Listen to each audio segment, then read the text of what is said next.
We are live. All right. Hello, amazing people. How you going? Cambell here from Autodidactic. I have with me Bernie, the burn-eye, mind's eye science guy without the bow tie, and Mike from Faraday Research.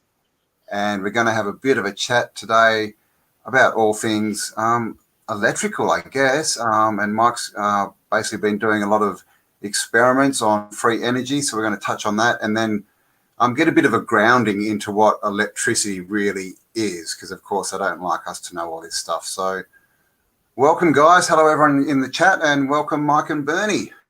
Thanks, hello. All right, you have the floor, Bernie. Don't freeze up on me. Oh, okay. Hello to all you beautiful souls in YouTube land. Tonight is our part 2 with Mike from Faraday Research, and this is also the first time that we are streaming to multiple YouTube channels simultaneously, being my own and Autodidactics. I just going to open up Mike's most recent video that you uploaded earlier today, and hey everybody, welcome back to Faraday Research. It's very important, so grab a pen and paper. Cambell, you're gonna have to hit open for it. Pause the video. How do I? A video by a gentleman by the name of Gerald Morin. Now there's sideways.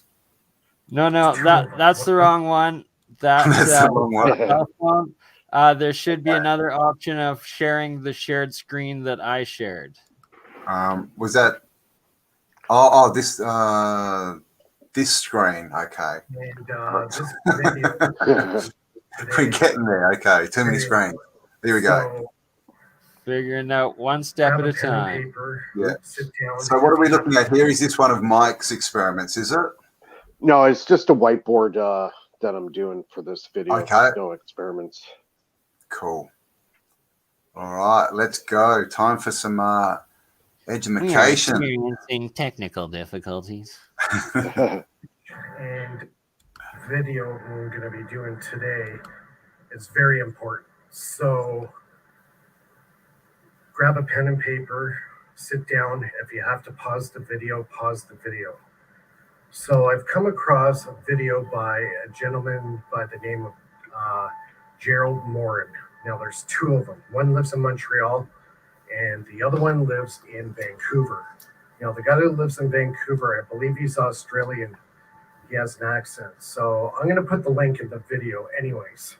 So he has kind of confirmed what I've been talking about all along. And that is the spark gap. All right, so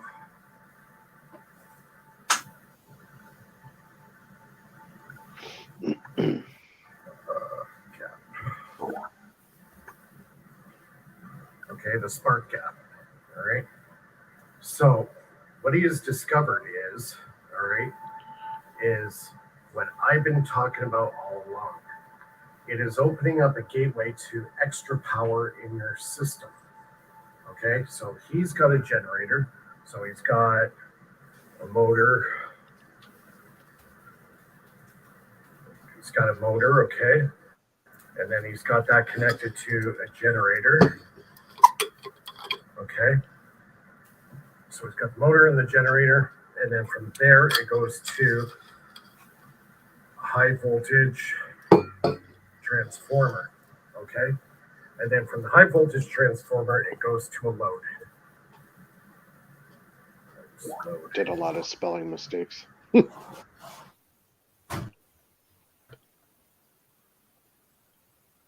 right, so this is what you have. That goes to load, all right? When he's got it set up in this configuration, this motor here gets wound down so heavy that it starts drawing about 10 amps.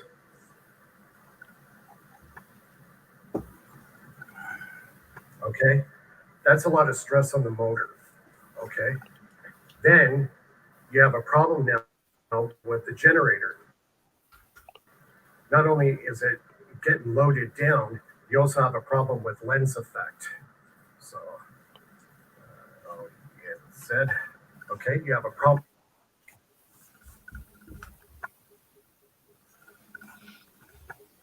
No.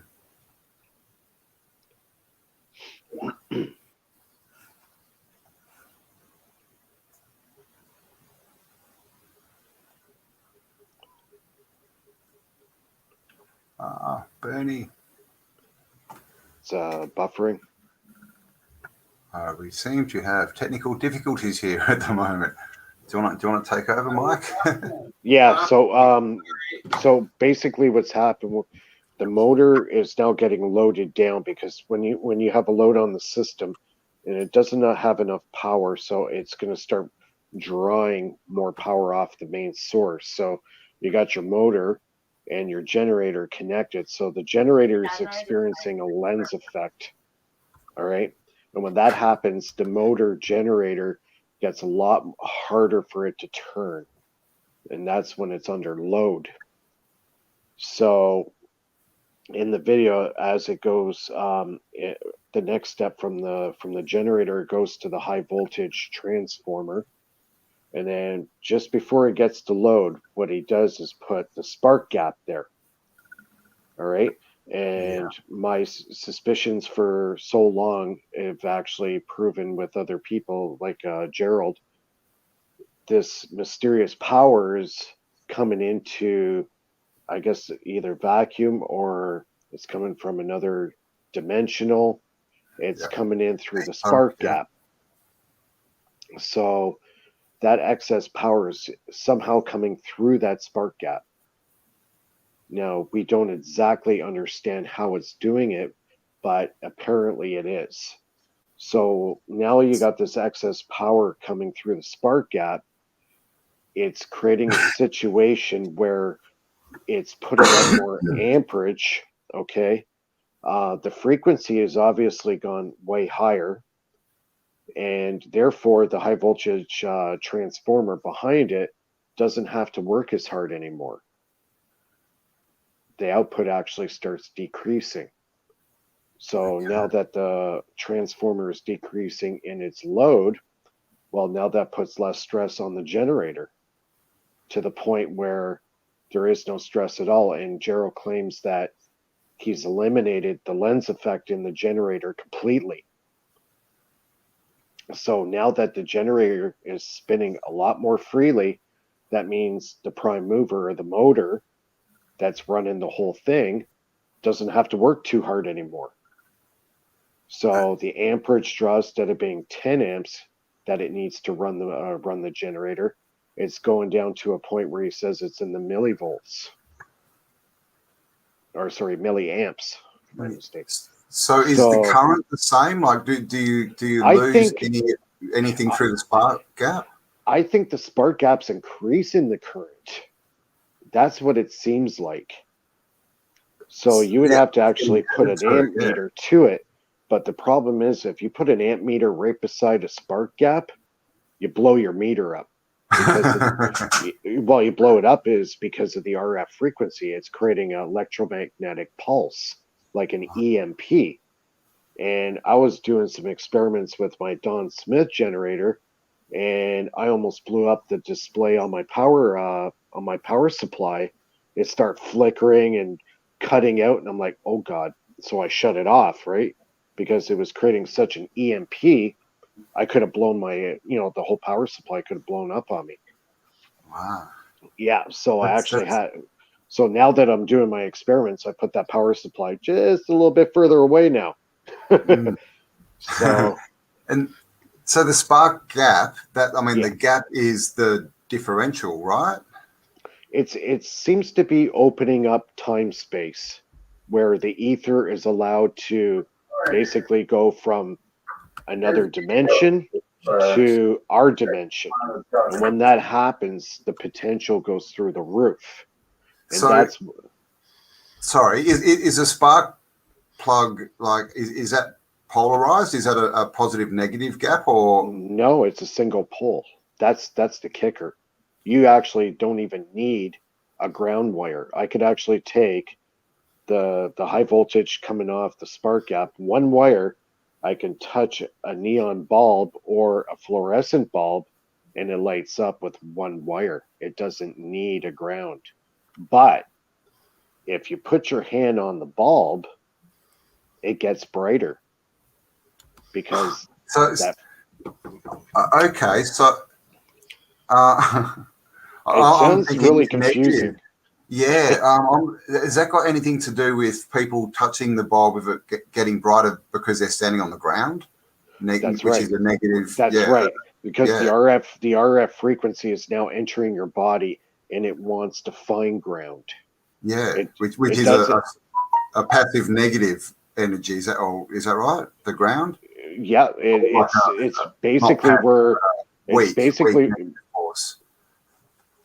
yeah. It all electricity will always gravitate to the ground. Actually, lightning actually emanates from the ground first, Yeah, I know, right? which would be surprising to a lot of people, but that's exactly what happens. And see, the spark gap is very mysterious. Now, like with Tesla, if any of your listeners out there are doing Tesla experiments, this is what I suggest. First of all, get his patents, understand his patent, build it exactly the way he built it. Okay. But we understand we have more modern components, but the same type of layout, capacitor, spark gap, um, coils, stuff like that. But follow the same patterns and diagrams that Tesla came up with. Don't assume you know what's going on because you don't. He did. So put it together exactly the way Tesla would have put it together. Get it running and then start studying what's happening. And then try to back engineer it. And then you can tweak this and tweak that to improve stuff.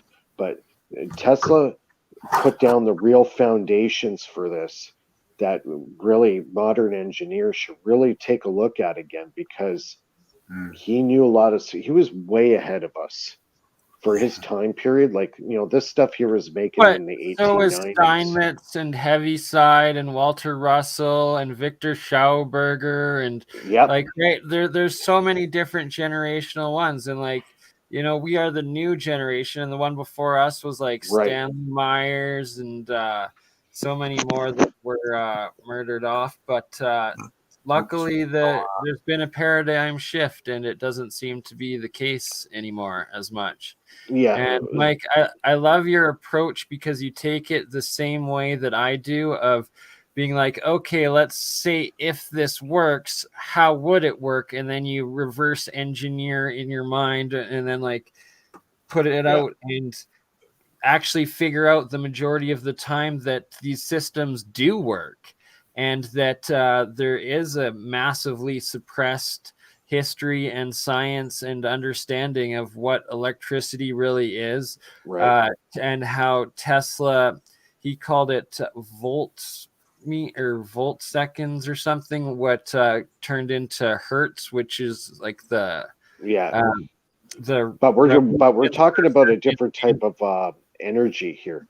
Exactly. That's what I'm trying to get into, is that we're just using like a very finite, like 0.1% of the overall electric potential in the energy that is around the dynamic systems and circuits that we're using. And it's been designed like intentionally.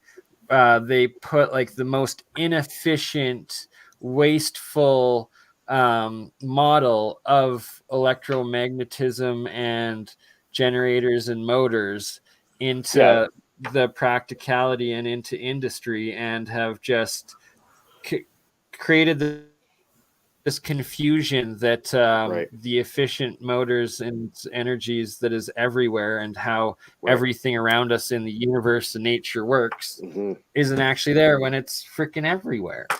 That's right. It's sometimes right under your nose and you don't even know it. And that's why, kind of resurrecting the spark gap to a lot of people's minds again, I think is very important, because I think there's something very special that happens with a spark gap that we do not understand. Actually, I would go as far as saying Tesla never really understood exactly what the spark gap was capable of doing. I couldn't agree more with you. Yeah, because it's like, like say we get a UFO drops out of the sky today, right?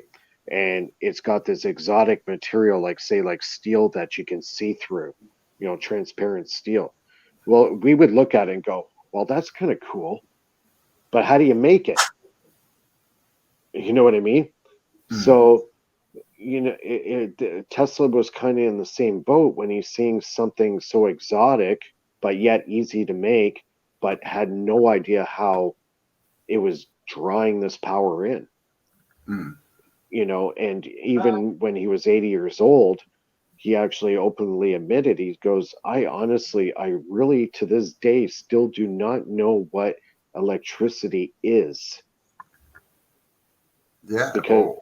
Because it defies all logic in our third dimensional reality. So that begs the question, okay, is electricity from another dimension that somehow the spark gap opens up that portal, the plasma field energy. Yeah, it is plasma. And actually, the video that I have up here, I'm not sure if you've seen it yet, either Cambell or Mike. It is Eric Dollard's most recent upload with his partner Aaron Murakami. Yeah, Murakami. Yeah. And the cosmic induction generator. Yeah. You got it. And in one part of it, they use the plasma flame, which starts broadcasting and playing some sort of classical. Yep. And this is what I want to get into tonight. How as well, done. Right. Yep. And so that's essentially the same sort of circuit exit entry of plasma energy into the electric circuit that then pulls and releases all your different energy waves into the plasma and then into this electric current system. Yeah, it kind of morphs into different forms. Right? There's RF power, there's plasma energy, there's longitudinal energy that Tesla discovered that could have revolutionized the world as we know it. But a lot of people call it cold electricity. Yes. This one runs the physics of it runs differently than a Hertzian wave. A longitudinal wave basically breaks all physics, like as we know it. Yeah. It's basically also known as a scalar wave or a standing wave. Yeah, where basically there is no distance between point A and point B. It's instantaneous propagation. The wormhole. So have you looked into Marco Rodin's work? Well, it exceeds the speed of light. So Einstein was wrong. He said nothing could exceed the speed of light. But Tesla was doing it in the lab. Right? Essentially. Okay, sorry. I will let you. Should I play this, or do you have like a presentation together that you want to just go off on for a bit, Mike?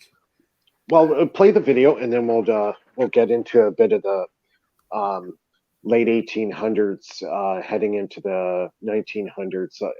Kind of set the stage what was happening politically, what was happening with the patent wars, and also the big bankers were very much involved in this, and pretty much what they were conspiring back in those days is what we're living in the reality of that today. So just kind of give the listeners a little bit of the back history that was what was going on behind closed doors. Yeah, think robber barons, guys. Yeah, the robber barons. Yep.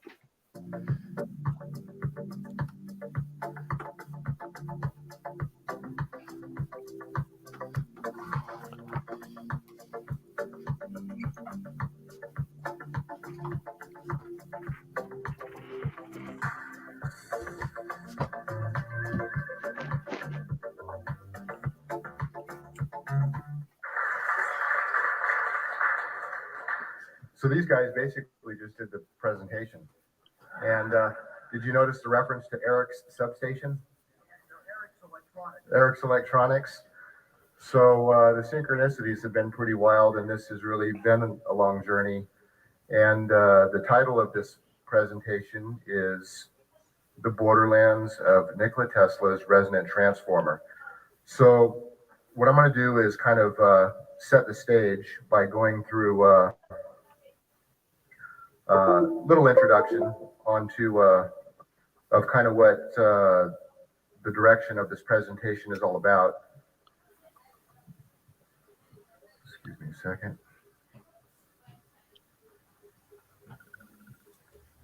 And then after I go through an introduction, then we'll bring up, Eric will continue more on the technical side of things regarding this project. And then after that, we're going to take a break, go back to the back and do some demonstrations. And if you don't have a good view of what we're going to be demonstrating back there, don't worry. We're going to be here all weekend, and we'll be doing some demonstrations at the breaks and doing this all weekend. And feel free to ask questions, throughout the weekend. And then we'll be able to take you kind of around the rack units and the smaller setup. So this project has been ongoing for several years, but it was really only in the last year that we've kind of brought it to completion for at least a small scale demo, which we'll get into. Take this warning seriously, because some of these experiments can be pretty lethal with operating these high voltage, high frequency systems. And, please only try to do this if you are qualified, if you have experience with these type of systems, because it is lethal and it can be very dangerous. Today, what we're going to kind of cover is going to be broken into two different parts. The first part is kind of the introduction that I'll walk you through. And then we're going to get started with Eric. Division 1 is going to be the journey. And he's going to be talking about the borderlands of electricity. A lot of you, raise your hand if you've heard of the cosmic induction generator, at least in concept. So the cosmic induction generator is something that Eric has spent decades working on. And we're going to be going into that, the technical details, and showing a demonstration of what this kind of means. Is anybody familiar with some of the oddball, strange kind of work that Thomas Edison was involved in? He was actually working on making a telephone that could talk to the dead. Raise your hand if you heard of that. Handful of you. And so this is Edison's own secret, and it's kind of a contraption. Not going to go into any of the details on it. I wish I had the second page, which is missing from the copyright owner's website, but he literally was looking to talk to the dead. And back in these days, spiritualism and a lot of these kind of things were fairly common, and a lot of spiritual or ghostly type of experiences were attributed to the ether and all these kind of things. And a lot of these ideas kind of fell to the side. What's interesting is raise your hand if you know who Charles Proteus Steinmetz is. So Eric is the world's leading authority on the work of a mathematical genius from Germany, who I believe was hired by GE to possibly kind of crack Tesla's patent and to maybe develop a math model to make his polyphase systems engineerable and that kind of thing. Eric could obviously give the authoritative definition on what he was doing, but over the last several years with Eric's work with the math, he actually brought Steinmetz's work to completion.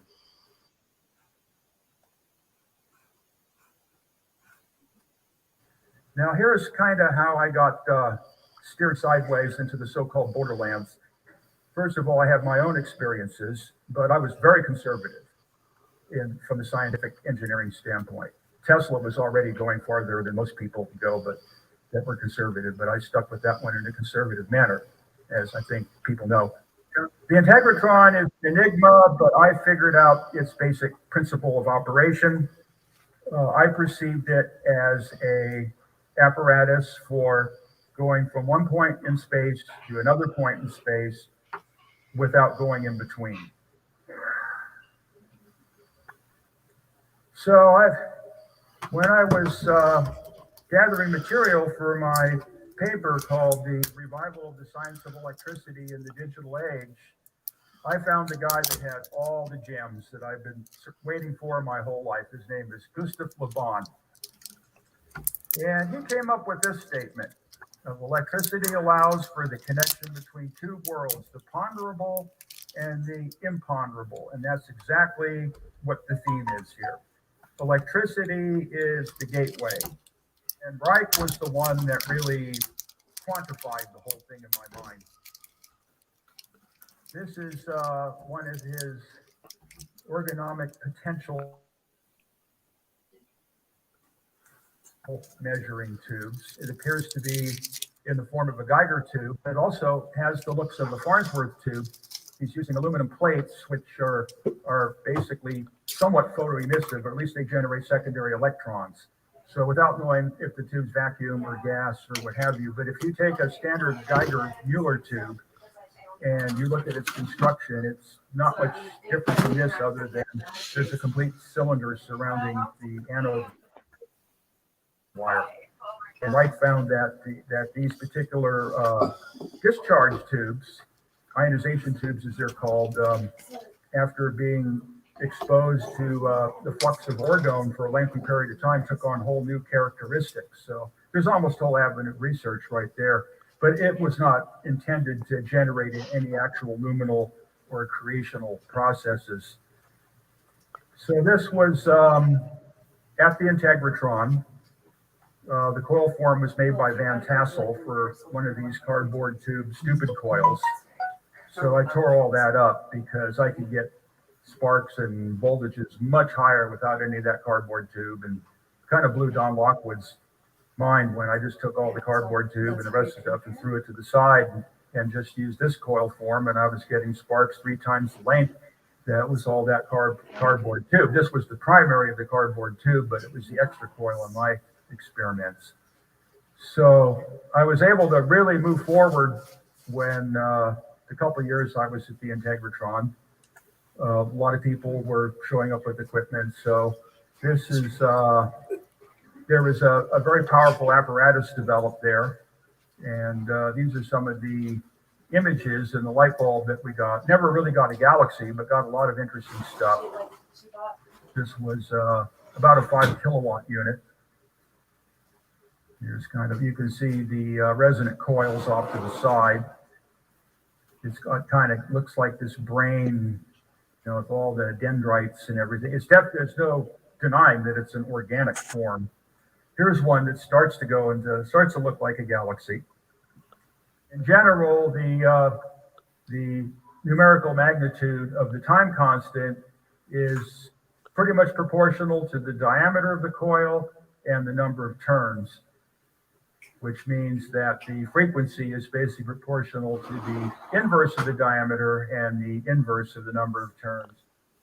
When you're using these transformers, if you leave them unloaded, they might go into Tesla mode in the windings and incinerate themselves, and you definitely don't want to do that with the last transformer on Earth.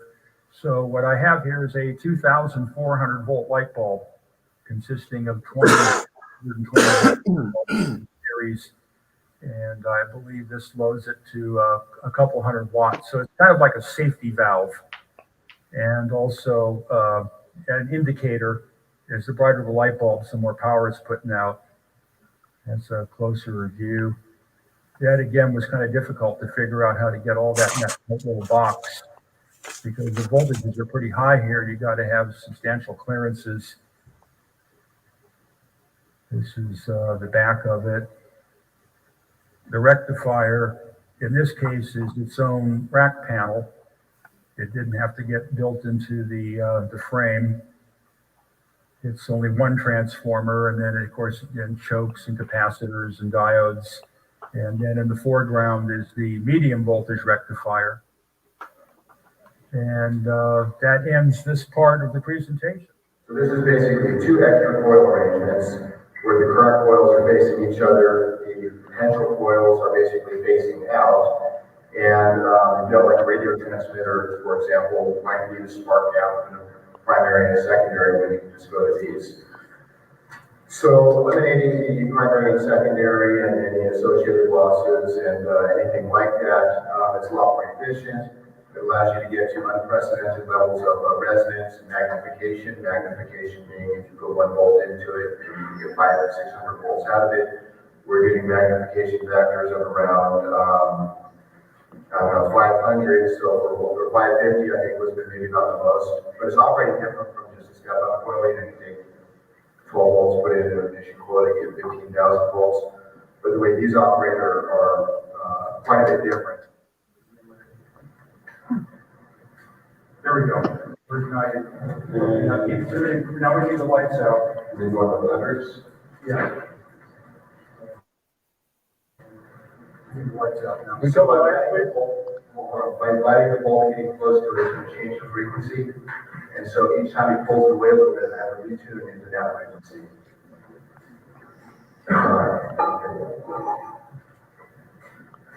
all the lights off.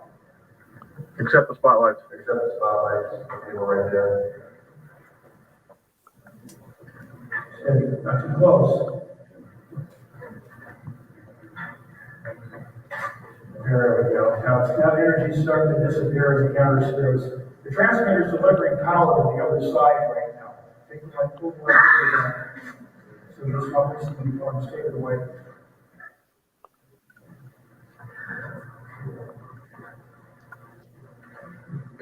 No, play the music.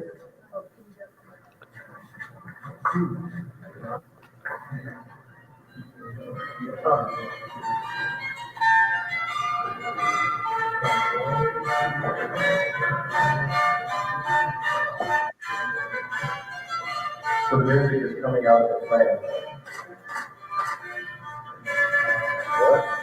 What? You know, that purple is really not a neon color.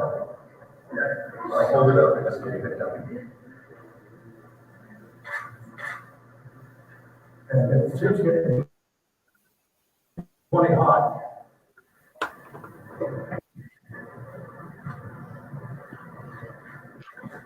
Okay.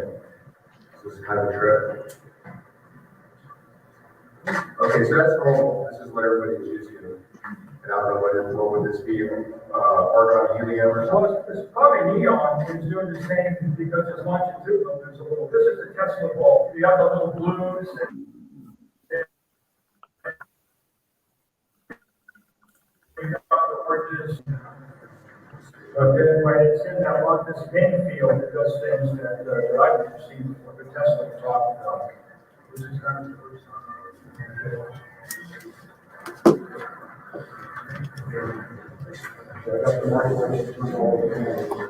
Here we go.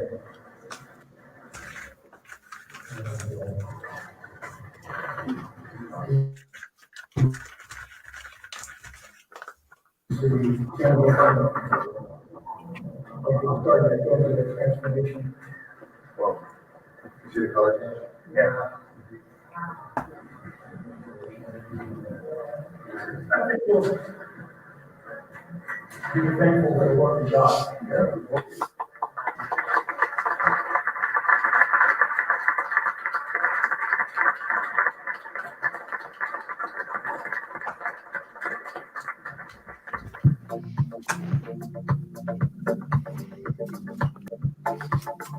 All right.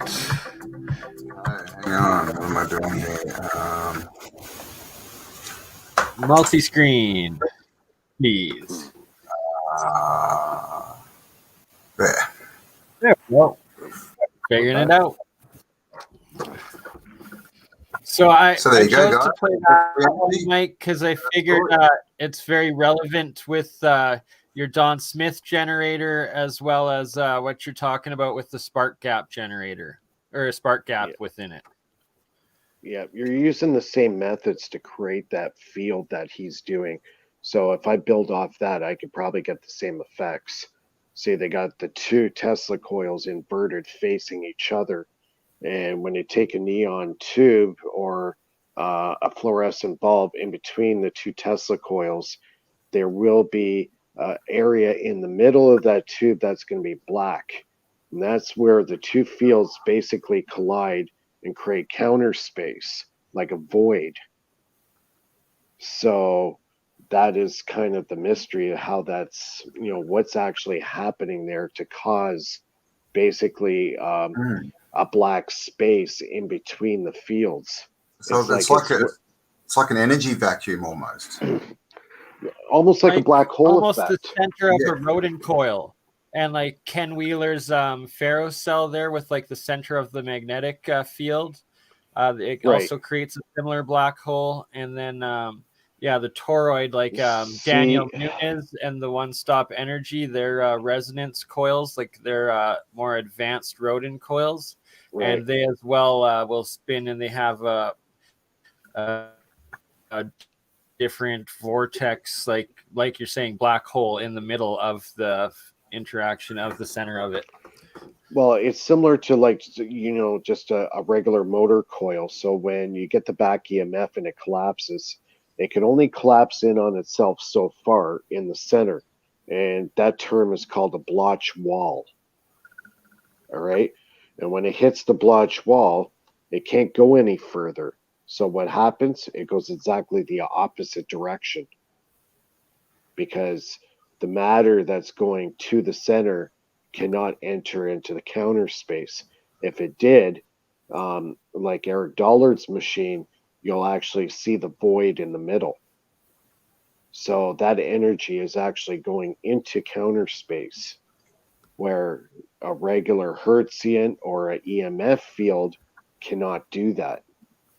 We're working with two different types of energies here. So one is electromagnetic, and the other one is ether. So is it a balancing kind of effect, do you think? If something's going into the ether, is something also coming out to balance it? Is it like a... No, it just seems... No, from all indications, from what Eric's saying, is they don't know where the energy is going. It's disappearing. So, and there's the flow coming in. This actually ties directly into my geometric force vector dimensional unified field theory of everything. And if don't mind, Campbell, I will...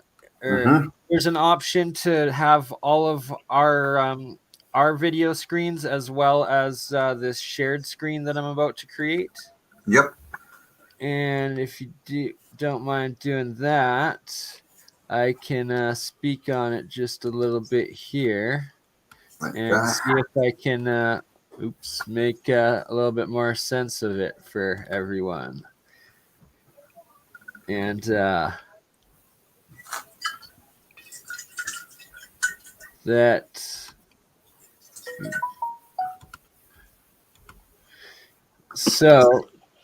it has to do with the geometry of dimensions and how they fold into each other, and that plasma is your fourth dimension state of matter, so that when you have like a plasma flame or your monoatomic plasma or your ball lightning plasma, that is fourth dimensional matter, which is then a higher that's where this extra energy is coming from that is not calculated for in your third dimension circuitry and solid state.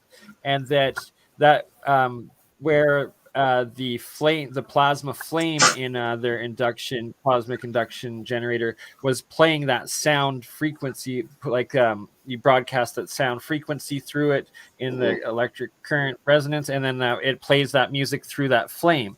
And that it's a reverse of that, essentially, that it's taking like your sound energy, your heat energy, and all of the energies that are within the other three gas, liquid, solid state matter that is around the environment, and sucking it through the plasma or transforming it through the plasma as a multiplier of the electric current or of that circuitry that's already going through it. And this has to do with the vacuum tube, or I don't know if they're vacuum tubes or the ionized gas tubes, like your fluorescent tube, your light bulb, those. And that when you have the three-phase with your grid screen in the middle of the plasma tube, and then it connecting to an antenna and a ground, that is the force multiplier, where it's bringing your radio waves, your light waves, your sound waves, your heat waves, your infrared, all into that vacuum or that glass chamber. You're putting your one current through, and then it's just multiplying it and adding in and using up all of those other energies. That's why, Mike, you experience and record the cooling temperature instead of you'd expect a heating energy with the normal motor running, but instead it's the exact opposite, where it's getting colder when you're running your dynamic system. Right. Yeah, So that yeah, I agree. Because when you get into the higher potential or the RF band, you know, the energy that's coming off that spark actually starts cooling down. And if you, even in pulse motors too, you can get it even in a pulse motor. I've seen fluctuations as much as 10 degrees. Doesn't sound like a lot, but you know, you're dealing with a lot lower potential. But I think it has to do with frequency, the amount of voltage you're using, and somehow tickling time space to allow that energy to come in. And I think the spark gap is a very big key component of that. And I think very early on, Tesla understood this. To get that extra ether power, you have to open up a doorway. So I honestly believe the spark gap is that doorway. Yes, exactly. And sorry, the last part that I forgot to mention is that plasma, since it's the 4D, that is the metric that it's pulling the energy out of the ether, the 5D, and then higher up 6, 7, 8, 9 as it folds Right. up into the higher dimensions that like our brain could never possibly comprehend or Yeah, try to they're explain. predict. I've heard some people saying there's as many as 12. Exactly, right? That's just totally mind blowing. Like I can't even. But it's that the plasma in any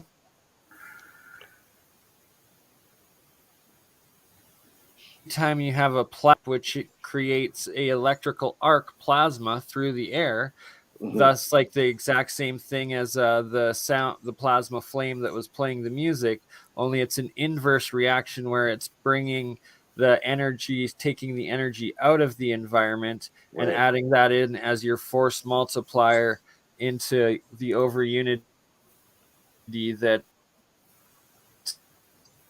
and that any extra energy is from the higher dimensional, like ether, like vibrational standing wave, scalar, longitudinal wave that is described. And if you can see in my diagram there's the different sound cymatic frequency Yeah. shapes, and that's them in water. And that's sound taking shape, and that there's I gotta add Dr. Robert Moon's theory in, but he's a major nuclear chemist physicist in the U.S. He passed away about 20 years ago, but he also laid the same grounding work that it's these energy waves that go from the one that essentially fold upon themselves within the multiverse, and that it also connects into like Nassim Haramein's holographic universe, and just that once you get through the plasma, that energy and matter and information and time all fold into themselves into whatever, but like into a oneness, essentially, that anything can be pulled out of, and you can go from any point to any other point and access anything from sort of thing, right? Like how remote viewers would work and how like out of body experience and all of that stuff. So But you got to just to kind of interject. See, the physicists are, like I said in the last show, they're the electrical engineer's worst nightmare. Okay, all their stuff is based on theory, where they haven't proved anything. You know, okay, yeah, there could be a 12th dimension, but I think we have to backpedal here and kind of say to ourselves first, what the heck is electricity? We do not know. So how could we possibly understand what's in the 4th, 5th, 6th, 7th dimension when we do not understand electricity. Yeah, And totally this is what agree. and this is what Tesla knew. Just one question with that flame and the music, was that frequency, was that coming from like going out or coming in? Was that expelling energy? So it was going out. So that was basically it was just the audio expression of the frequency going through a flame. Right. It's an RF signal. It's a radio frequency. It's radio frequency going through the electrical current that creates the arc that is the plasma flame. Right. See, Tesla was so far ahead of everybody at that time, and the governments knew this, and the physicists knew this, and that scared the physicists, and they said to the government, you know what, you better put a lid on this. You better start regulating this RF power because they can take it too far. And that's exactly what happened, right? There was a time there for a while where radio was banned. It was illegal to own a radio in the US because they just didn't understand where this radio was going to take them. And I think the elitists, the bankers and all those guys that were controlling all the monetary fund, they've got their money, set up in the oil business, and they want to keep it like that for the next 200 years. So, this is where the suppression of electrical technology took place. And the propagators of this were the physicists. Yeah, can't have the plebs having free energy. But that might be also a good point to jump in and sort of start, a bit of the history there, Mike, on, like you said, what is electricity? What's the story? Because we're definitely not really told it. Yeah, see, there were several things going on at that time. There were the engineers like Tesla and Edison. They were kind of doing their experiments and trying to basically who was going to build the first power grid. So you had the power of the currents, the DC power versus the AC. So Tesla, way back when, knew AC is the far superior potential to, hook up a power grid. With a DC, you would need very, very thick wires, and it could only travel maybe about 1 kilometer. And then you would have to build another power station again to basically add like a repeater. So DC was at a very big disadvantage at that time. And Edison was kind of like, a one track mind. You couldn't tell him otherwise, that he always thought that DC was the superior power source, and he said it was safer too. Yeah, but Tesla knew alternating current would solve all the engineering problems that DC had. Okay, now you can make the wires a lot thinner, and they could travel hundreds of kilometers before you would have to put another station in. So as time went on, he teamed up eventually with Westinghouse, and he perfected the AC current and also perfected the AC induction motor. Yeah. So basically one thing led to another, and they won the bid to make the hydropower plant at Niagara Falls. So at this point, DC was pretty well dead. Edison was pretty well defeated in that. Actually, I believe it was 2016, I was in New York City, and I went to the Pearl Street powerhouse where Edison set up the very first power station. I was there. I actually seen the building. I think I have a picture of it too. I have to dig it up. Yeah, so I was there. I also sat in the same chair in Central Park where Tesla was known to sit and feed the pigeons. So I was at that site.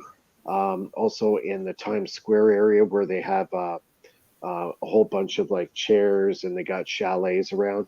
Well, Tesla also used to sit in that area and feed the pigeons as well. So I was in a lot of the historical areas where Tesla was over 100 years ago. So that was kind of was cool. That was really neat to actually see those places in person and know that the greatest engineer of all time was here. You know what I mean? It was kind of surreal.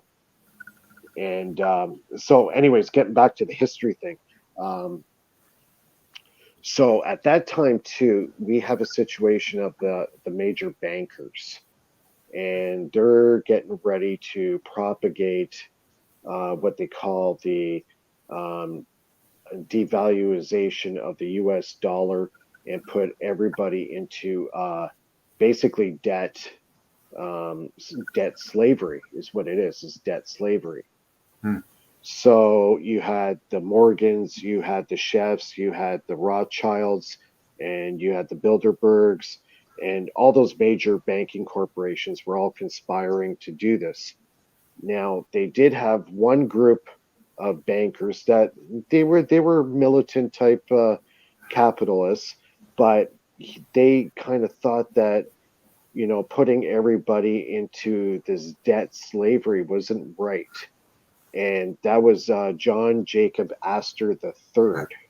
Okay. And he was also one of Tesla's biggest funders that was funding a lot of the stuff he was doing back then. So as time went on, they were putting up a resistance to the rest of the banking corporations, you know, on this, you know, devaluation of the US dollar, create debt slavery and all this. They didn't like that. So John Jacob Astor died in a very controversial way, which actually can borderline conspiracy. Yeah, see, he went down, didn't he? He went down on the Titanic. Head first. Yep. So that kind of begs the question, did the Titanic really hit an iceberg, or was it deliberately sunk? Was it even the Titanic? Yeah, who knows? You know, it had That's a sister ship. point.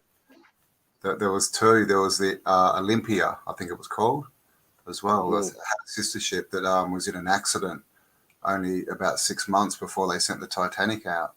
Right. Yeah.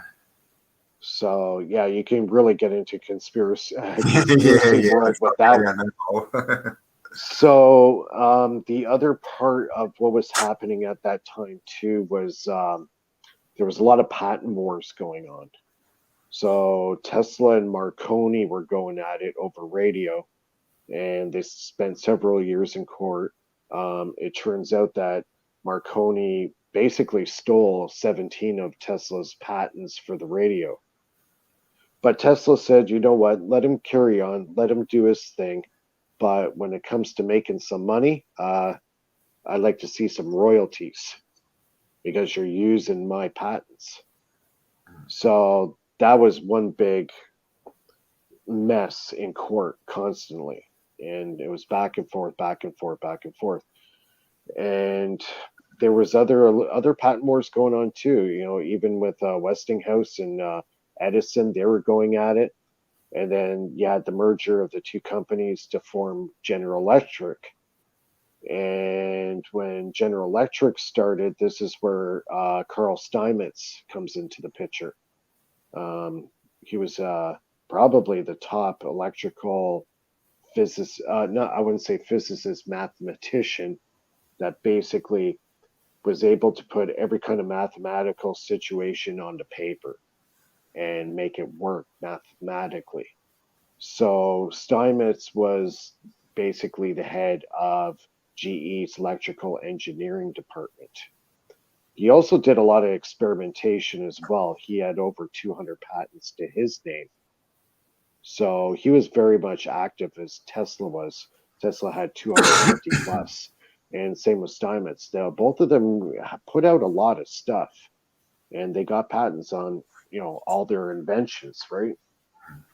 So you had a lot of fighting going on. There was a lot of fighting and a lot of money going around. And that pretty much set the stage for the next basically, 130 years.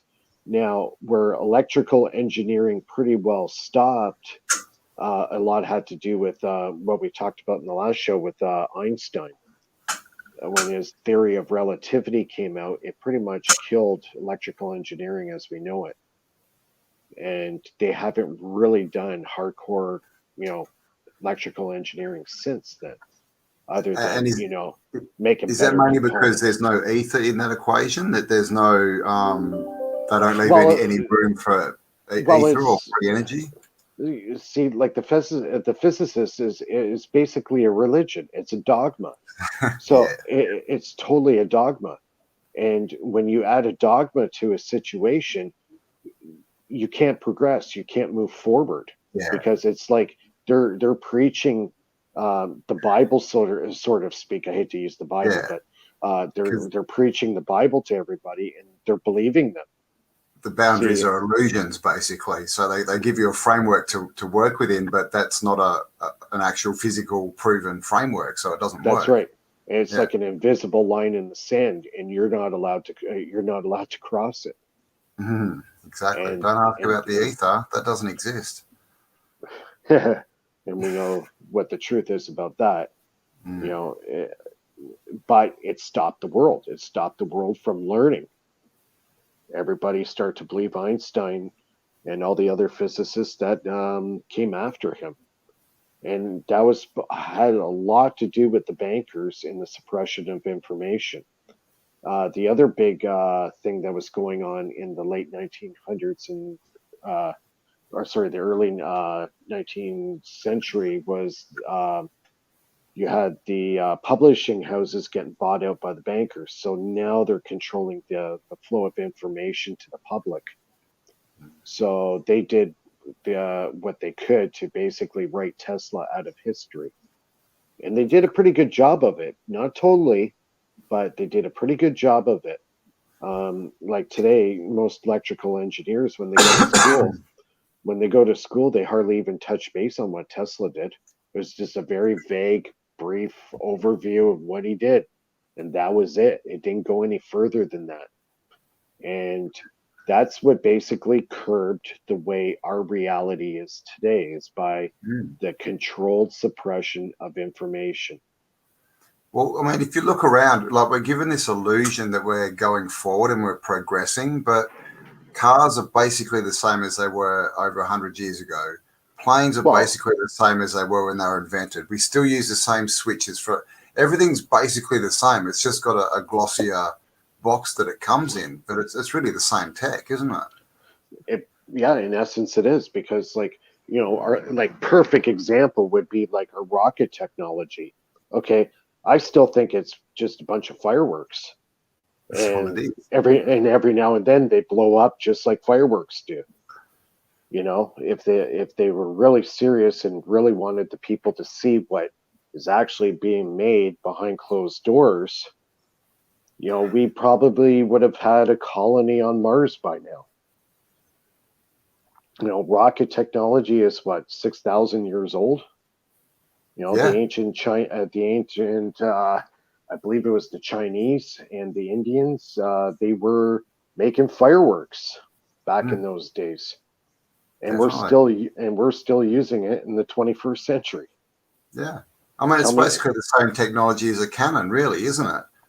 Chuck a bunch of explosive powder or fuel somewhere there, light it, and see what happens. Yep. So there's a few brave people out there working on, the anti-gravity stuff. And I really feel that the anti-gravity stuff really ties in with the energy that I've been working with. John Searle's another one. Oh yeah, definitely the Searle generator. Do you know Jason Verbelli?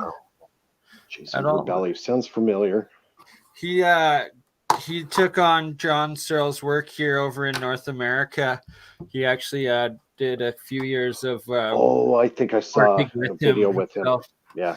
But he's done a lot of different presentations at Global Breakthrough Energy Movement as well as he was on the APEC conference a couple months ago, I think 2 or 3 heads back. And so APEC conference is tomorrow. They have pre-scheduled presentations from 3 p.m. Eastern, noon Pacific to I believe 7 p.m. Eastern, 4 p.m. Pacific. And then usually it goes for about 3 to 5 hours after that of open presentations and discussions. Right. And one more guy I'd like to add into the story that kind of adds into like the anti-gravity stuff was T. Townsend Brown. And apparently when he was doing his anti-gravity experiments, well, everybody's saying, well, he's making those ion lifters.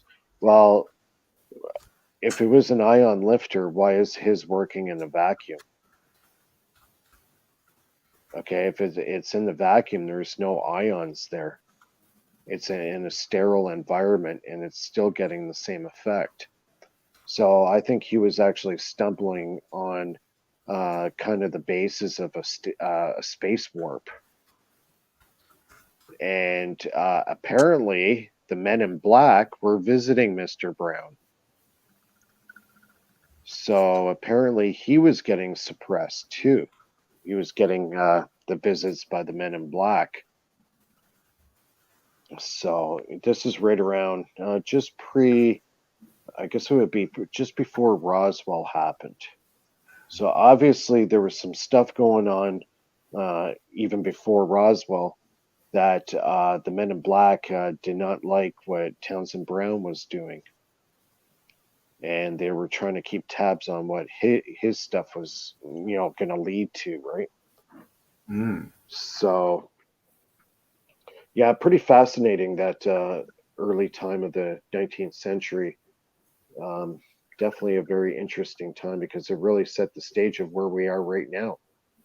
And now there's a few brave men out there that are diving into, the past and trying to dig out what they can and try to resurrect a lot of this lost tech. So, I think it just shows, these people that want to control us, that they're just not creative. They can't create this stuff. They just have to go around and steal it off us and take control of it and control it that way. Or if you try to patent it, they'll basically, we're seizing this information because it goes against national security. Exactly. So ladies and gentlemen, don't patent. Exactly. Don't even bother. Actually, in Canada, I believe I think it was Alberta, there was a young guy that was working on alternative energies, and apparently they signed a government act called Innovative Energies Act, where you're legally allowed to work on, anti-gravity, all this breakthrough energy technology, all the old Tesla stuff. And now that the government's actually recognizing this could be a new source for the future. So instead of before seizing the stuff and suppressing the guys, now they're going to protect you. Yeah, well, we hope so. We just got to hope that they don't, like sort of.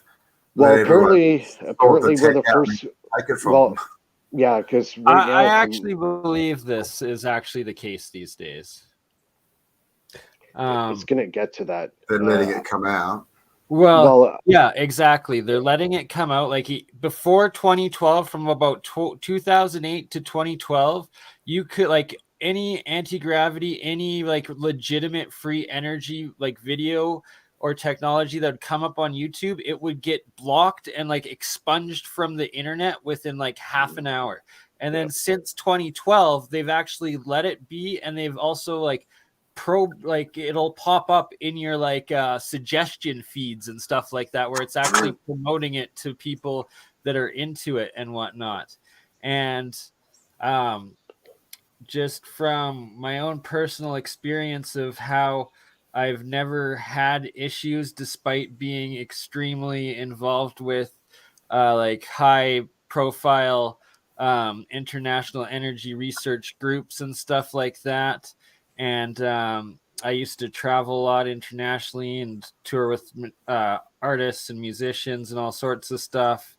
And it's I went from having like some problems like going through borders or this and that to like just like, oh, here, have a great day, blah blah. Like never looked at me twice, and it's like I would never ever lose service anywhere.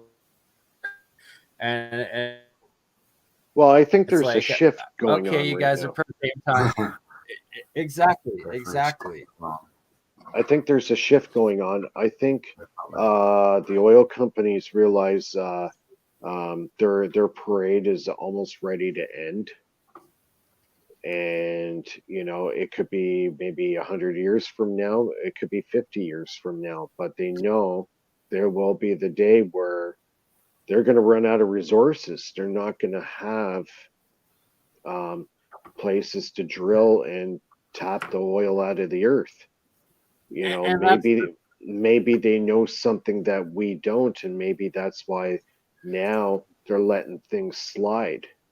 That some wells mysteriously start pumping again after a decade or two of kind of refill they themselves. become reactive over and over.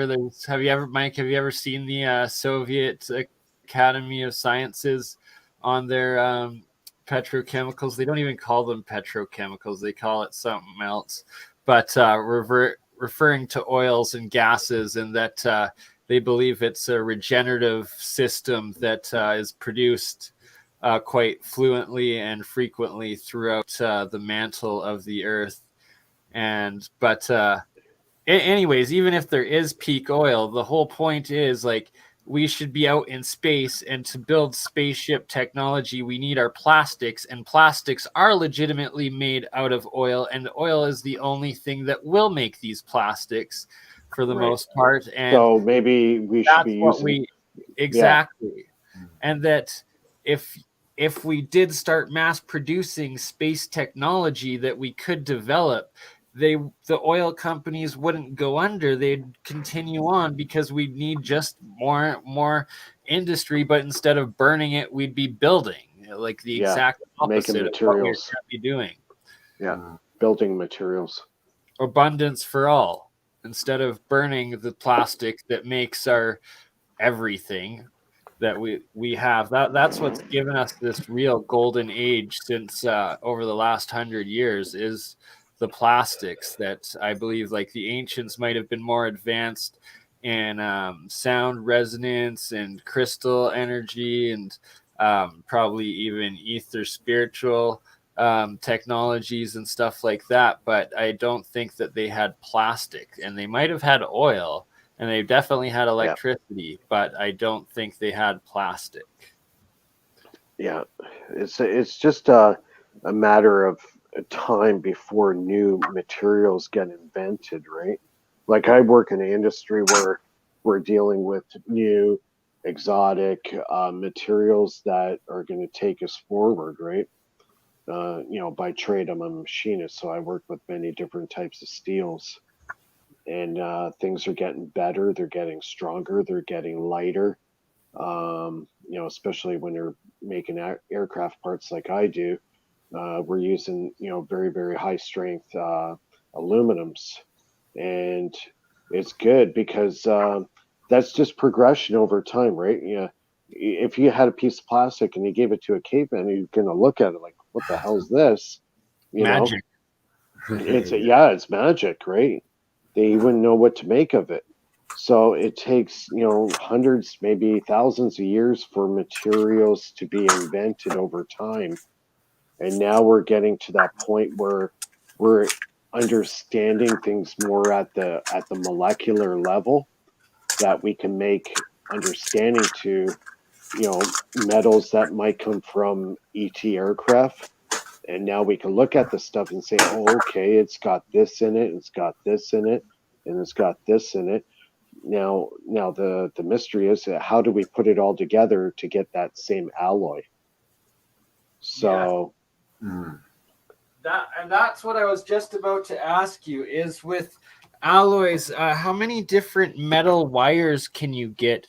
And right now I'm trying to get a mix. We have the bismuth. My good friend Rick If you're looking for conductivity, apparently silver is actually the most conductive material. For electricity, this is for like these sound Right. PoE coils, vortex coils, and we're trying to make 90% bismuth, 10% aluminum alloy wire mix.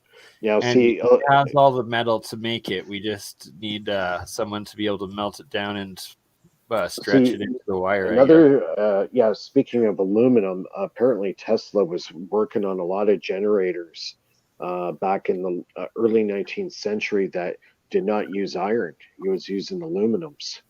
So, and that goes back to your T. Townsend Brown topic of right aluminum discs and how they are electric. Well, they reflect. They're reflectors. So that could be used for a number of things, waveguide, stuff like that, right? Yeah. But I've found with my own monoatomic experiments that aluminum monoatomics are the most energetic and like have electricity and like they'll like repel each other and like do all sorts of things like in sealed jars for like months at a time, just like all sorts of crazy things.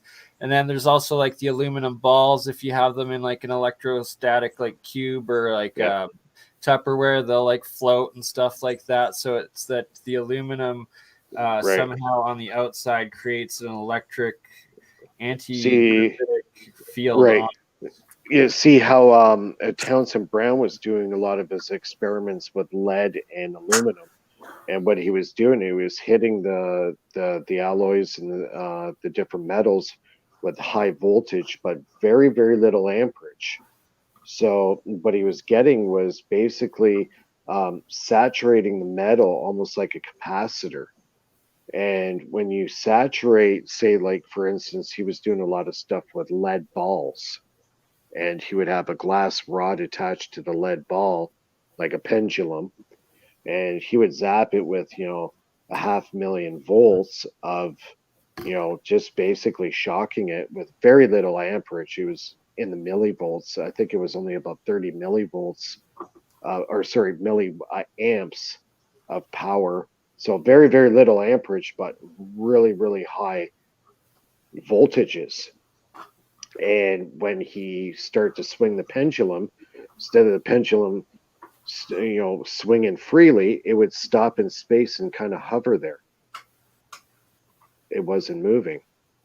So it's the electromagnetic wave or the warp he was creating around that metal that basically, if you're in a different dimension, you don't apply to third dimensional reality physics. You're now defying the law of physics. So I think what he was doing, he was charging these metals to a point where they're no longer in the third dimension. They're actually fourth dimension. So if you're changing the state of the metal to a fourth dimensional reality, gravity doesn't apply anymore. It doesn't exist. And that's why these balls were just hanging there in space, just by shocking it with very, very high voltages. Plasma state. Well, it's creating a warp. It's warping time space around it. It's creating this field around it. So the third dimensional reality it cannot adhere to this field. It's creating a bubble, basically a bubble around it. And that's why the pendulum would swing up and then it would just stop. It wouldn't go down. So it's defying the laws of physics that we know. So I think that's when, Sorry, is that similar to like Eddy's forces, do you think? Or like eddy currents?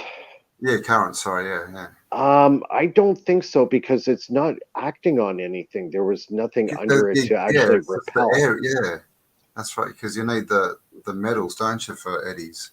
See, when you're not in the third dimensional reality, you don't attract to gravity. Yeah, and we don't know what the poles exist in. I mean, I guess not within that. Not as we see them or know them. Yeah, not within that field. No. Wow.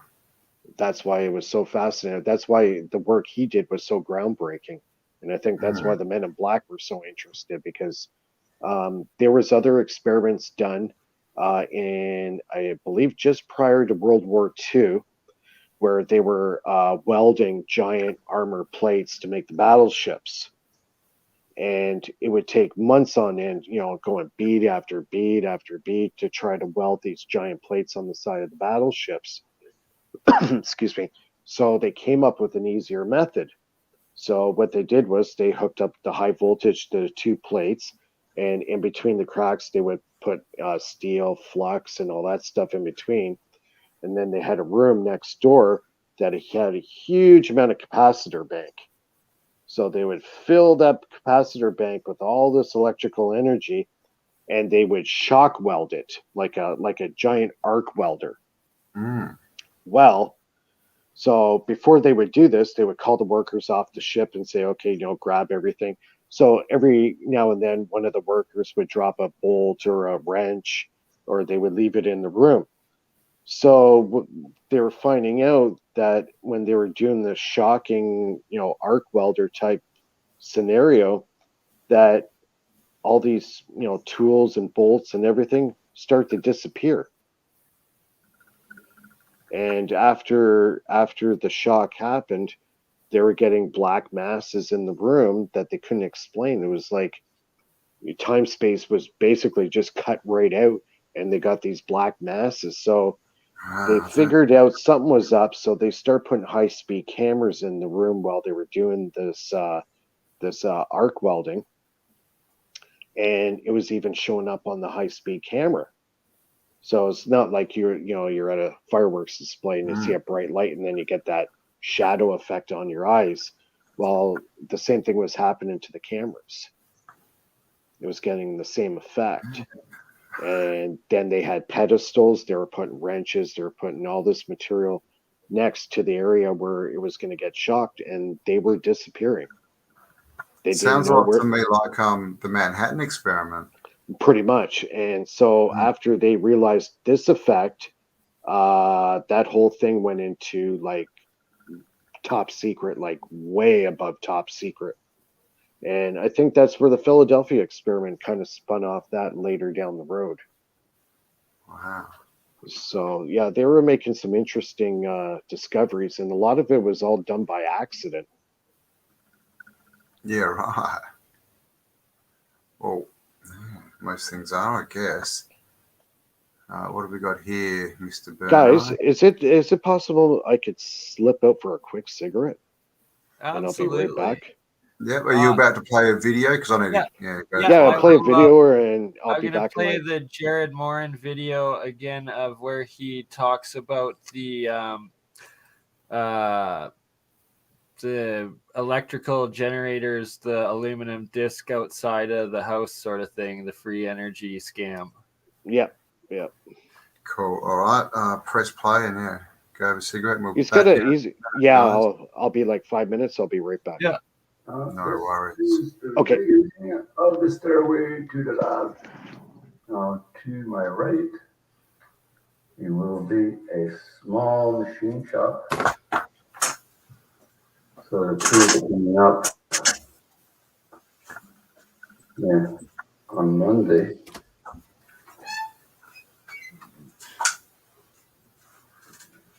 So let's go upstairs. I'll give you a quick look of what the inside of the lab look. It's almost finished.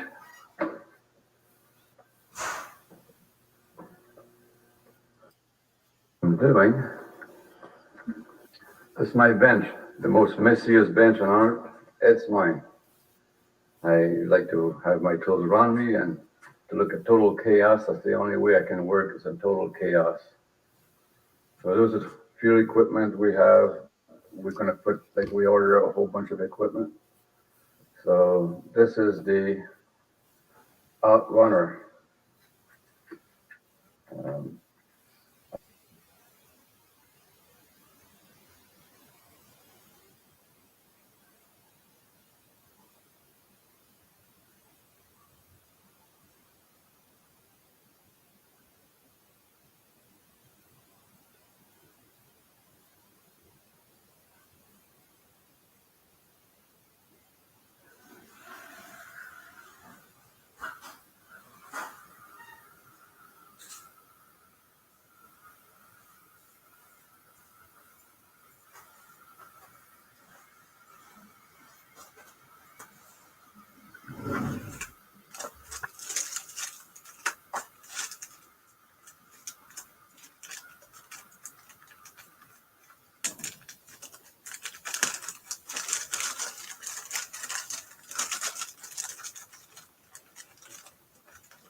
those little guys. They are 1.5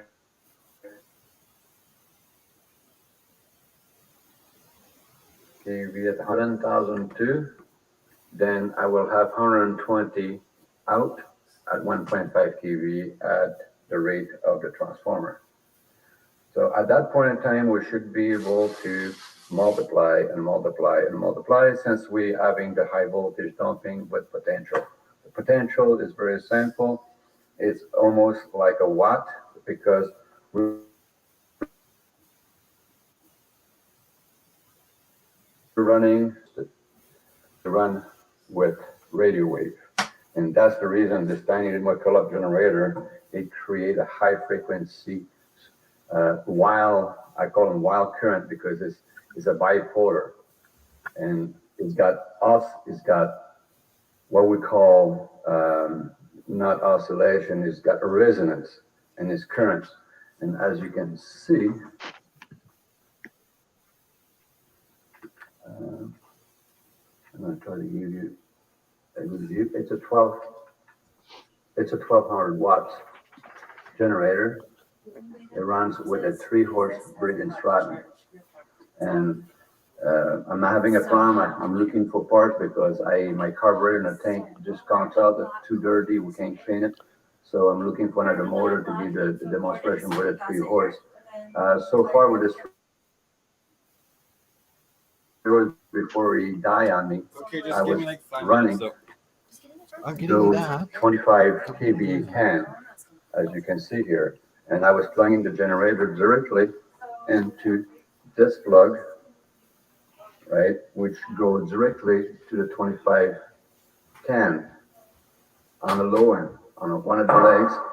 That's X1, X2, which is your neutral, and X3, which is your other 120. So 120, 120 neutral. The current at that point in time, you get from 120 volt through the transformer, which transformer is a kind of a funny word, is actually 2 antennas on the top of each other. And the jump from low voltage, the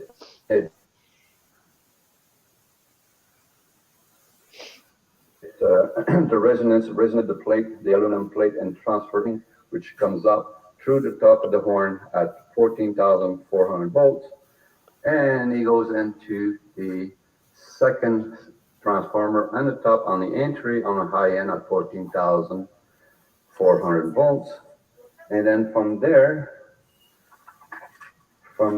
I'm splitting it.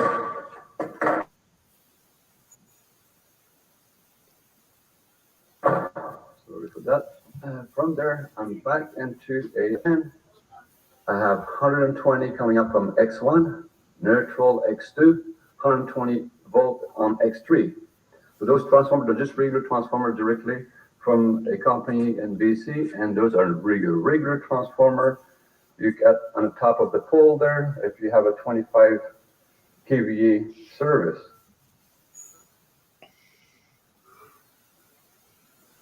So 100 watts into the main 25 can, and on the output of the other one, I was getting 7,000 watts on the load. I was running this little stove we have here, temporary for cooking our meal. We're far away from the city. And I was running the whole top at 240, all 4 elements, better than what is plugged into the wall.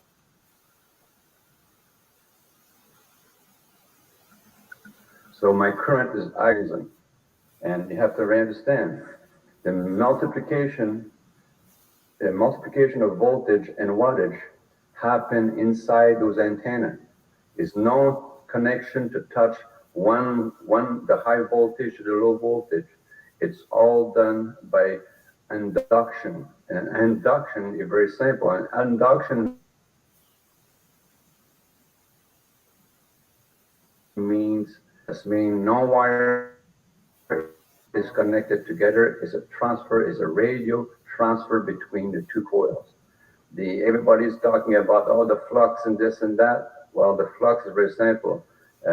You know, it's a word that just put there have a meaning, but it doesn't fit the action. So at that point in time, we are working. I got $30,000 with a transformer, and I have two more 50 can in the shop. I have 14,000 volt capacitor, which are those guys here, which I will put in the line just to give them just a stabilization of clean up the high voltage. We got, I think, 10 of those cats. We have 5 small transformer, 5 transformer. We have 4, I believe, 350 cans, 175 Ks, 225 Ks, and I have in the shop in the back, I got a giant 250 3-phase transformer, which I do test also, but that one is 2,000 pounds, so I can't really move it really easy by myself. So I have to go to the other shop. But it tells you what we're doing at that place. It's just a small. This is Jared Morin.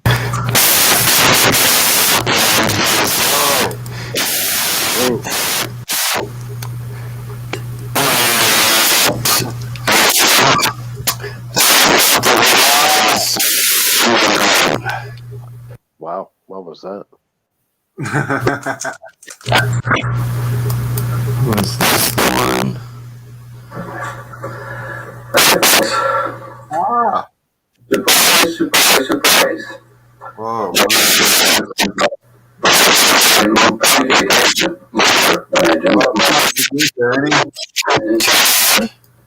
And so I replaced the spare one, which I was going to use for a motor, but we'll figure it out.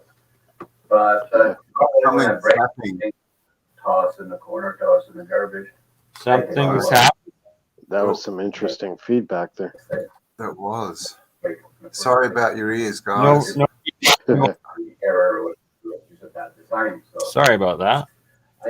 That's okay.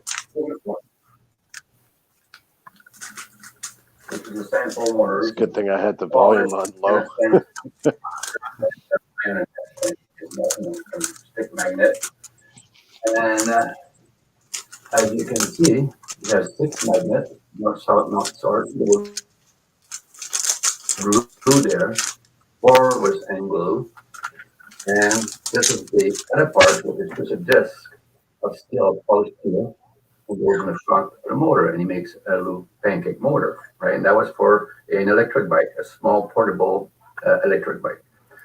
Sorry, this was the one where he tests and shows that the electricity going in and out is pretty much the same. And very interesting because and spark gap. So I will rewind that. the man is his name. He calls himself Cowboy. He's probably the closest one what is going on. He's been studying Tesla for a long time, and he knows exactly what I'm talking when I said resonance is now the frequency. It's all about resonance. So, and then I have also another one who comment about, and this is a small comment, and he says, and he was saying it was, it's like the spark gap, or it seems to be something's happening in the spark gap, and it's very interesting because the spark gap is the magic box for Tesla. If we wouldn't wait for the spark gap, we wouldn't be able to turn the light on the wall.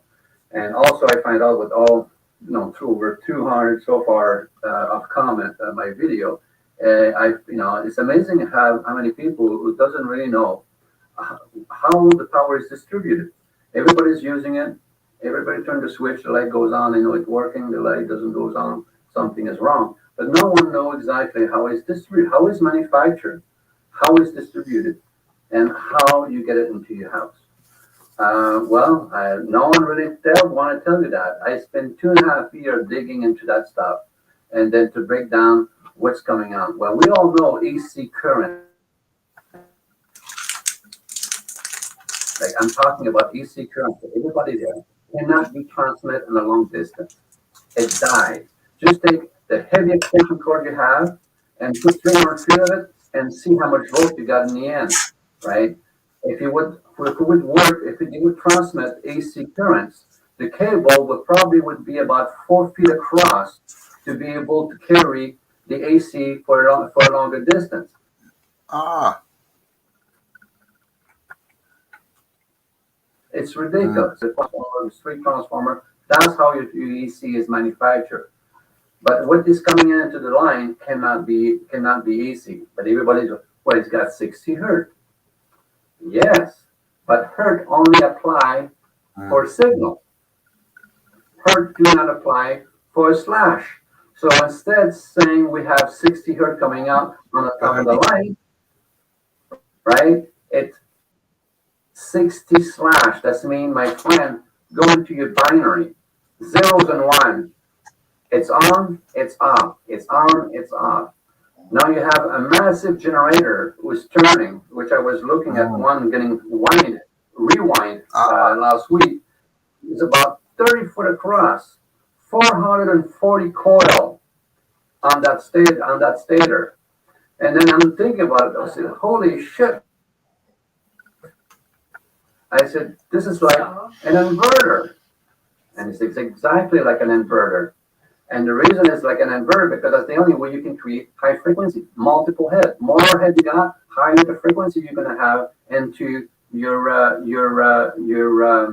output of your generator. Now you're saying, oh, now it's not talking about resonance. I said, I'm not talking about resonance. I'm talking about frequency. Frequency is a signal, right? This generator, when it's spinning, when it's engaged and it's spinning, it's creating high voltage because all the volt, they're all connected in series. So all the volt multiply will add themselves to the next one. But the wave, or the signals coming out of that generator, it will be this sparking badly because it will be a lot of it, and then happening when you have that kind of stuff with it, right? Now you get. Sorry, what was that, Cambell? Just it's sparking really badly. Like we're just getting big spikes of static. Really? That's probably blasting everyone's ears. Okay. Oh, and we just lost Mike. So let me get that out. So basically what that guy was talking about, guys, it was a bit hard to see. Oh, hello. Hi, how you doing? Is he was showing that basically the power for his power inbox on his house was not drawing anything from the grid. It was actually just making power and then feeding it back out to the grid. So, a lot of these energy, the inboxes we see for electricity, they're actually free energy devices. Oh, Mike's back. So did you want to talk about that at all, Mike? That guy, sorry, I forgot his name, but he was talking about how the electrical boxes on our houses are creating energy, they're not drawing it, and then they're feeding it out to the grid. Right, exactly. We were talking about the smart meters outside. So anyways, in the early days, they didn't have the digital that we have now. So he created the watt hour meter that has the aluminum disc that spins inside in the housing there. And you got 2 resonant coils inside. And as the seed power comes in from the power company, just enough power to get it active, but then you get the balancing of the electromagnetic fields between the 2 coils, and that's where you get your horsepower from. So is that a spark gap, essentially, between the 2 coils? No, these work strictly on electromagnetic induction, like he's talking about. So it's creating the energy from an electromagnetic fields, basically, right. The distortion there. Yeah, pretty much. All that Faraday was doing was all in that box. It's all electromagnetic induction.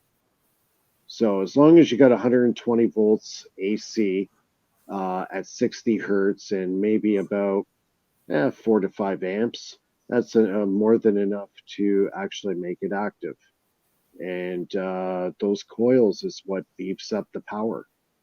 So as time went on, the power companies were able to pump out more power, and so they decided to go with the digital ones, where basically all they do now is just basically register your kilowatt hours, because people were tampering with them at that time too. They were sticking magnets on the side to slow down the meters.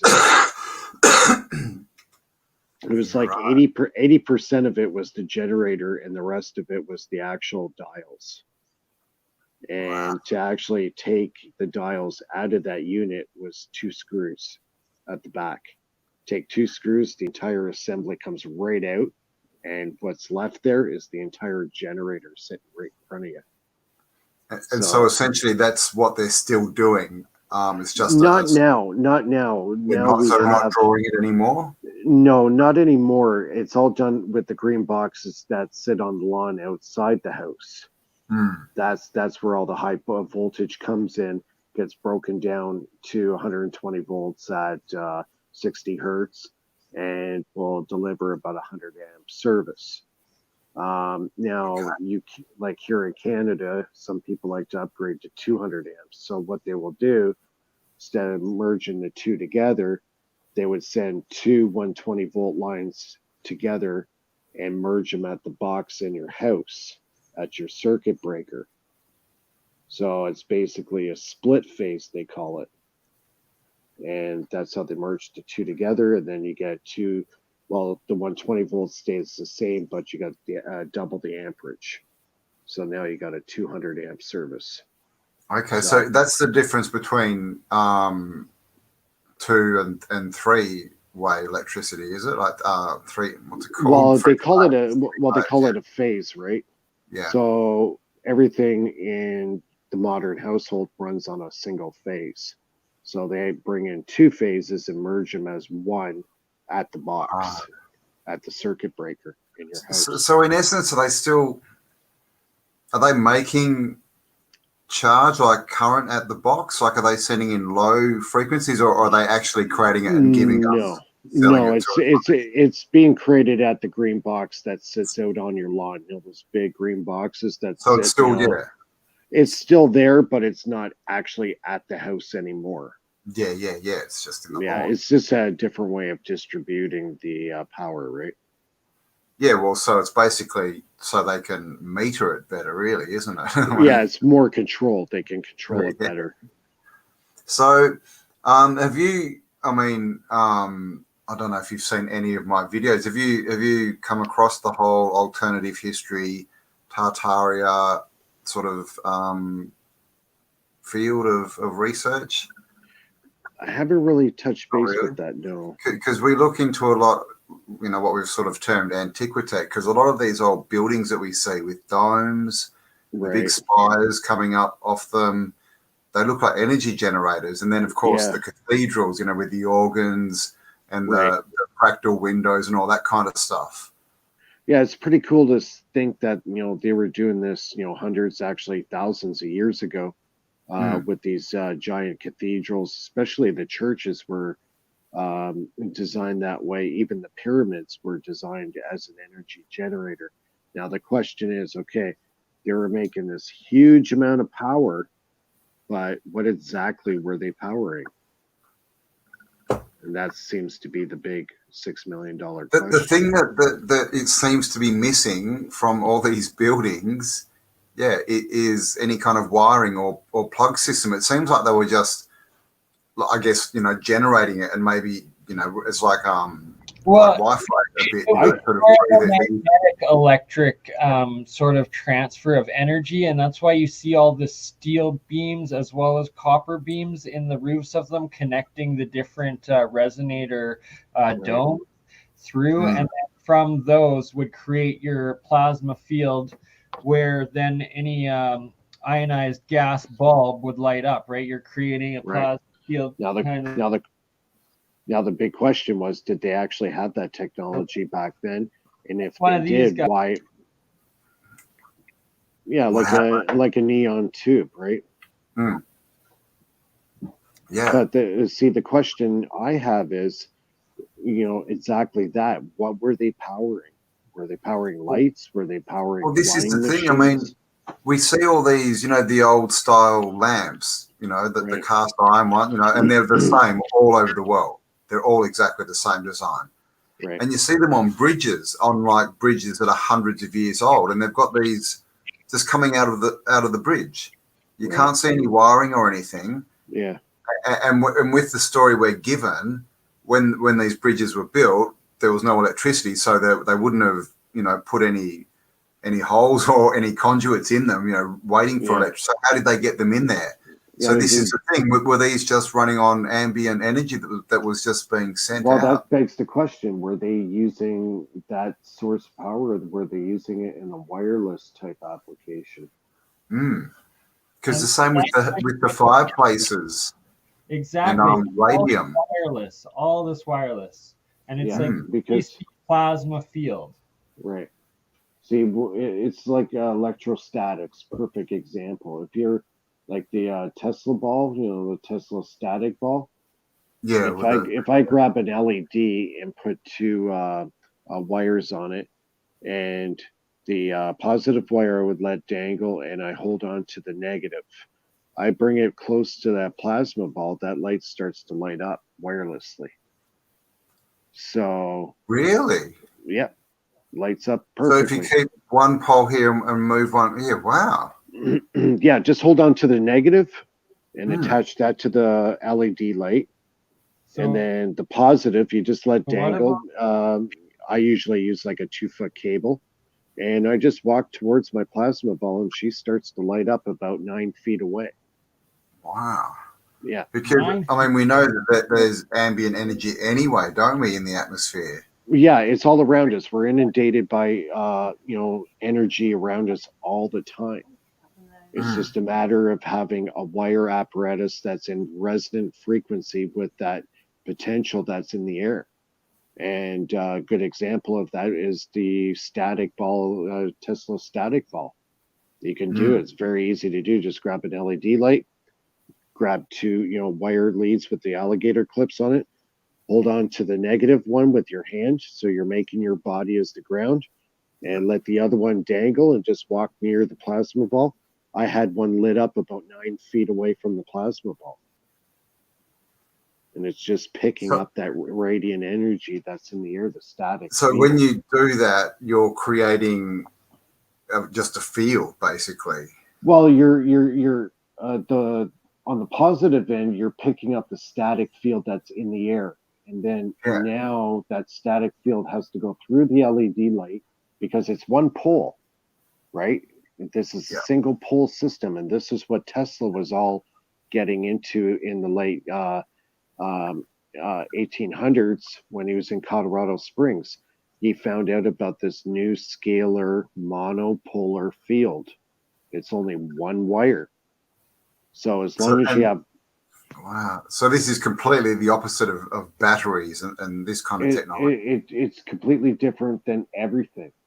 AC current, everything. It doesn't run on the same Hertzian waveform that we know and what we use every day. Because it's essentially the etheric energy.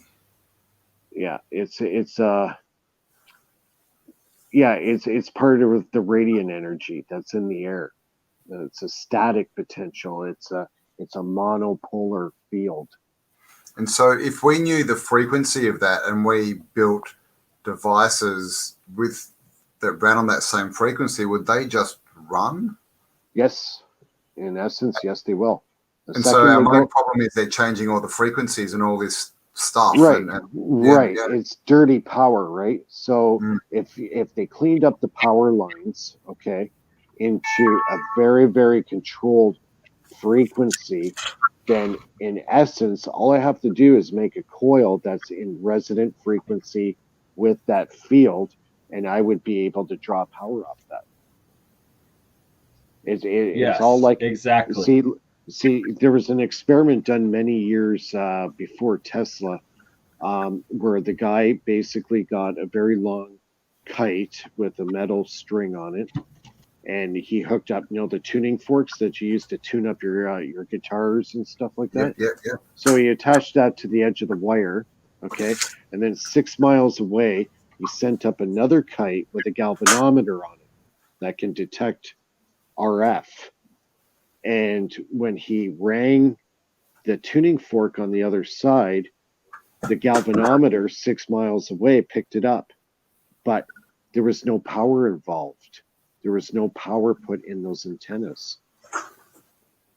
So how did he make that a connected circuit, or were they just the two only high things? And so basically, it's the atmosphere. It's as soon as you create the tone with the tuning fork, that frequency is now being transmitted through the air wirelessly with no power. There's no batteries attached to this. And so if he had 3 other kites, would all 3 pick it up? Yes, it would. So it's not, so it's not a circuit, it's more a send and receive, Right. Now, this is what Tesla was also working on, using multiple coils, and actually this goes back to the Don Smith generator. One of his experiments, he had a Tesla coil in the middle, and then he had sister coils sitting all the way around it, but they only have this the L2 winding on it. So all those coils that he made were exactly the same as the Tesla coil in the middle. So when he fired up the Tesla coil in the middle, all the sister ones that are lying all the way around it now basically replicated, because they're in resonant frequency with each other, exactly the same potential all the way around. So that proves over unity right there, where if you're emitting one and all those antennas around are in resonant frequency with the prime mover or the initial Tesla coil, it duplicates the power. It's the same as pendulums. What's the word for that? They're in synchronicity with each other. There's a specific word, but basically you can set them all off at different rates, and then they all match each other. All syncopate. Yep. That experiment all in its own is fascinating. Well, I mean, has anyone looked into what frequency they're all aligning to? Isn't that human frequency, and then there's a Schumann resonance? Schumann, I would think it would be Schumann. Yeah. Also, like tuning forks. If you have like 100 of them in the same room tuned to the same frequency, and you hit one, all of them simultaneously all start ringing. Yes. All start. And it's like, where does all of that energy come from, and how does it travel through space-time as well simultaneously? Well, right? I think it's that frequency is. I think it's coming from counter space, because you're hitting a certain frequency that you're able to basically break through that time space and duplicate itself. Now, what the great thing is with the Don Smith generator that he made with all those coils sitting around it, if he starts drawing power off them, it does not affect all the other coils. There's no load. So you can draw off it and draw off it and draw off it, and you're not taxing the prime. So what is load? Load is basically what you're drawing from load the source. Is what your resistance, what you're spending. Right. So like if you say there's no load, so say there's no loss of current. Is that what you? That's right. That's right. It just continues on. There is no load. So basically, what it means is it's been continuously fed. That's it. Well, because you're disturbing the ambient around the coil. So you're extracting the power around. See, all of this, I just keep getting this thought or image of like a vacuum or a puddle. Like there's a vacuum created, and then this or whatever you want to call it, ambient energy, etheric energy, has to sort of go in and fill that void. And so if you're drawing current off, you're taking it, and it's rushing back in to fill it to create equilibrium. Exactly. Yep. Yep. See, so with that coil, create the puddle or the well. Yeah, see, like the Tesla coil that's in the middle of that generator that he made, it's creating this static field all around. Okay, so the other coils that are now in resonant frequency with that static field, they're not pulling off directly off the prime mover or the Tesla coil in the middle. They're feeding off the field that's been generated around them. And in essence, that's a differential, really, isn't it? Because the edge of that field, there's a differential between that and normal atmosphere or whatever you want to call it. Differential makes it stronger, but it's that instead of creating a system in harmony with itself, so that it's not breaking and creating the dipole system in the AC motor does, and that's where most of the energy is used up, is connecting and establishing that dipole of the energy. Okay. So instead of going closing, opening, it's keeping it like this, so then all the energy that's now building in that field can be harvested out of it. So is this what you keep talking about when you're talking about collapsing fields? Is that to do with the opening closing process? Well, you're disturbing the ambient around it, right? You're creating the field, like the Tesla plasma ball is creating the static field around it. It could be in several feet in diameter.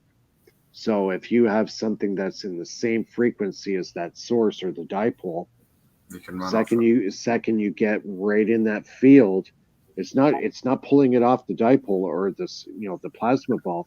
It's actually extracting that power that's disturbed around it.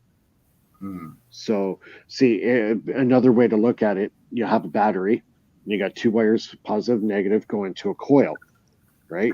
And then from the coil, you would attach a light on the other side.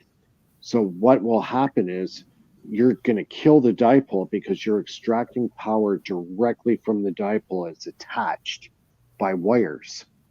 So now if you have a system where there is no wires, you're creating the field around it, you're extracting the power from the field, it doesn't affect the dipole now. You're not killing the dipole.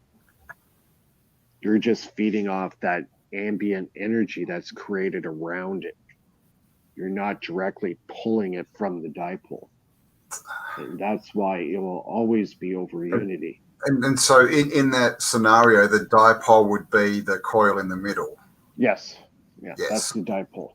So, same thing like Floyd Sparky Sweet, he was working on the same principles of that. You cannot extract energy directly from the dipole.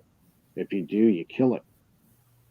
You have to create the field around the dipole and extract from the field, not the dipole, because you'll always kill it.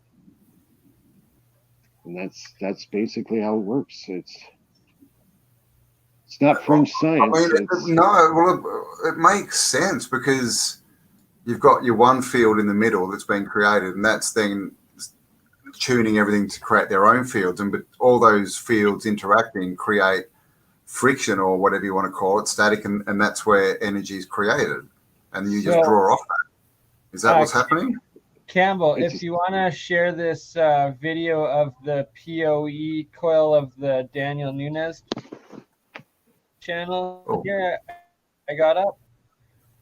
Is this the one? So this is actually a perfect example of what we're talking about, as it's a three-phase vortex coil with your positive, negative, and then a third one that is open and not connected.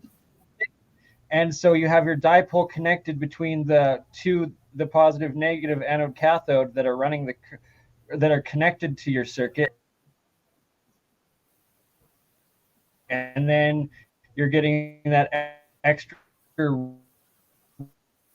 resonant energy out of that third phase that's just connected to the open atmosphere. And then since you have that fully established dipole circuit connected between the first two wires, then that third one brings in and magnifies the connected positive, negative. I think the most effective method is to actually extract from the ambient, not the dipole. Oh, absolutely, 100%, Mike.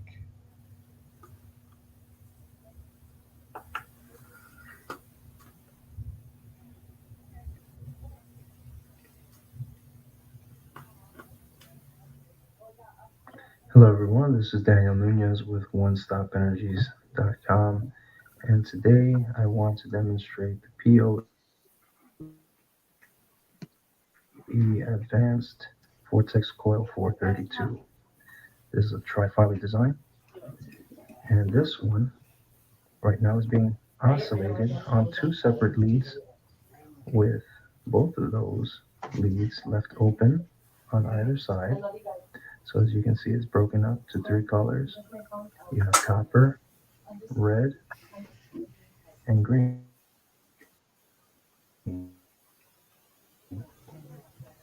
The copper is going in, and then you have the finish of the copper left to open air.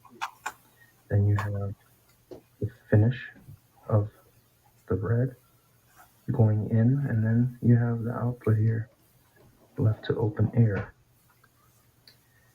So in other words, this coil is resonating. Both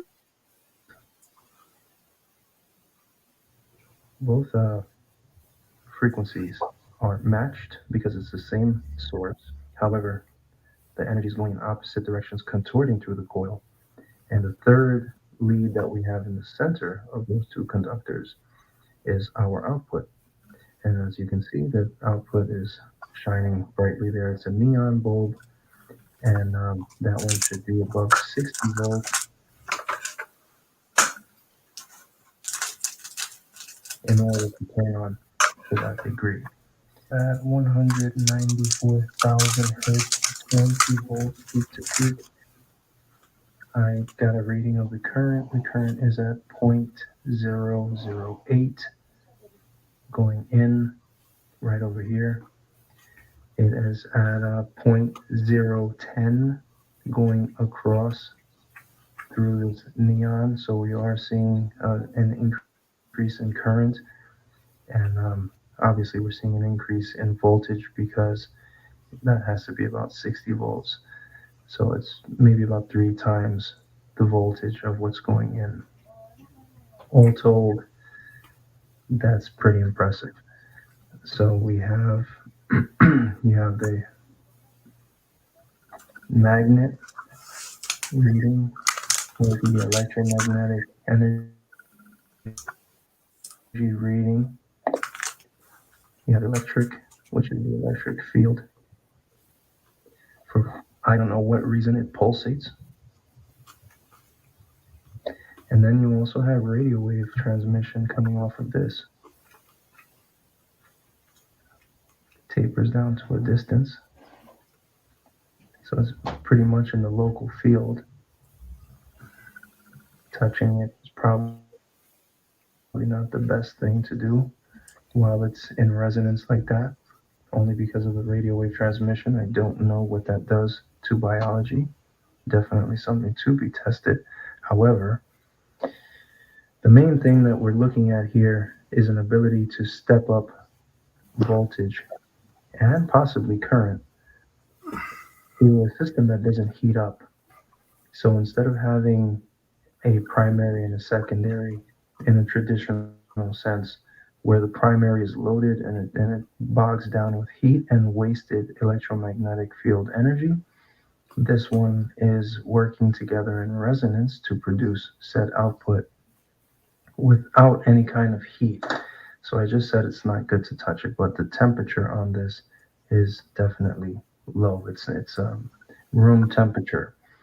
So yeah, it doesn't heat up at all. There's no closed system for it to heat up. And if you go ahead and close these together, you can see that it will stop.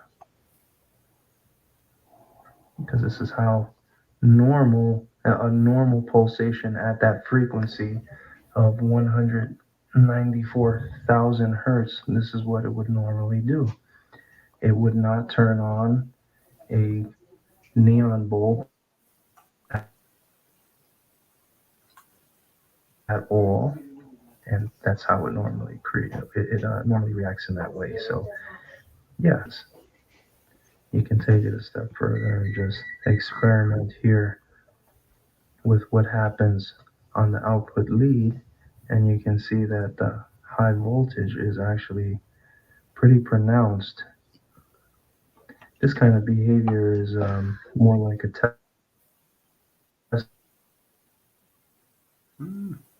Tesla circuit, where you see this kind of where the high voltage wants to ground to your body. So again, yeah, that you don't see that with a 20 volt peak to peak input, unless it's something like a Tesla circuit.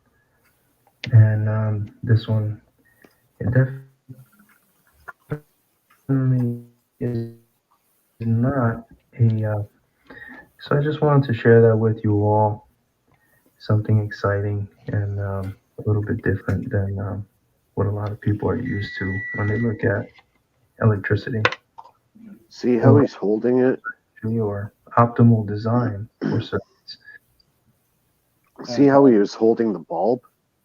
Yeah. You see, he's creating a ground source, and actually what's happening, he's actually increasing the current flow when he does that. Because so it's getting a positive input, and he's he's completing the circuit. Complete the circuit. Yeah, he's actually completing the circuit with his hand.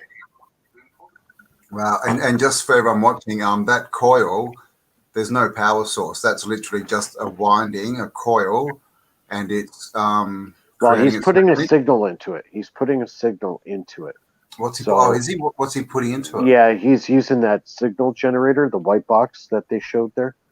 Oh, yeah, that. Okay. See, that's a signal generator. So there's no power, but it's putting a very, very small voltage, but enough to create a signal. So, and that's to do with the waveform or the that's the waveform there. What's the electrical term for that? The current? No, it's the frequency. It's a frequency generator. Yeah, right, he set it at 194,000 kilohertz, which is extremely high. Okay, now hertz is different. Now, is hertz the time the amount of times that the current does the circuit? It's shutting it on and off. It's an on and off switch. Oh. Right. So what's happening? The rodent coil is in essence basically becoming like an induction coil. When you shut up, it. So it's turning on and off, however many times the hertz is. Right. Wow. So what it's doing is creating a field when it's doing that. And every time it closes, now that field's now collapsing, and that's where you get the spikes. Okay. It's the same thing as it's a form of the back EMF, right?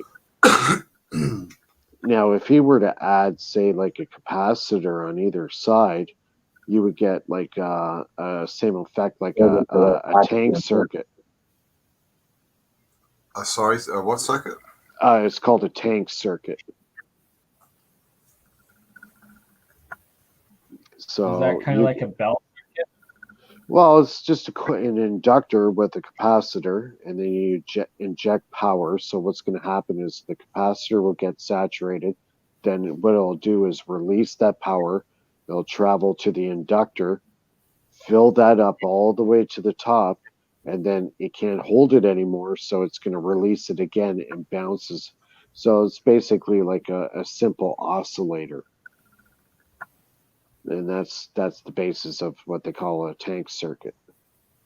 Eventually, that power is that will pretty dissipate. Is that pretty much what the Great Pyramid is? That one with the sarcophagus in the King's Chamber being and the Ark being the capacitor.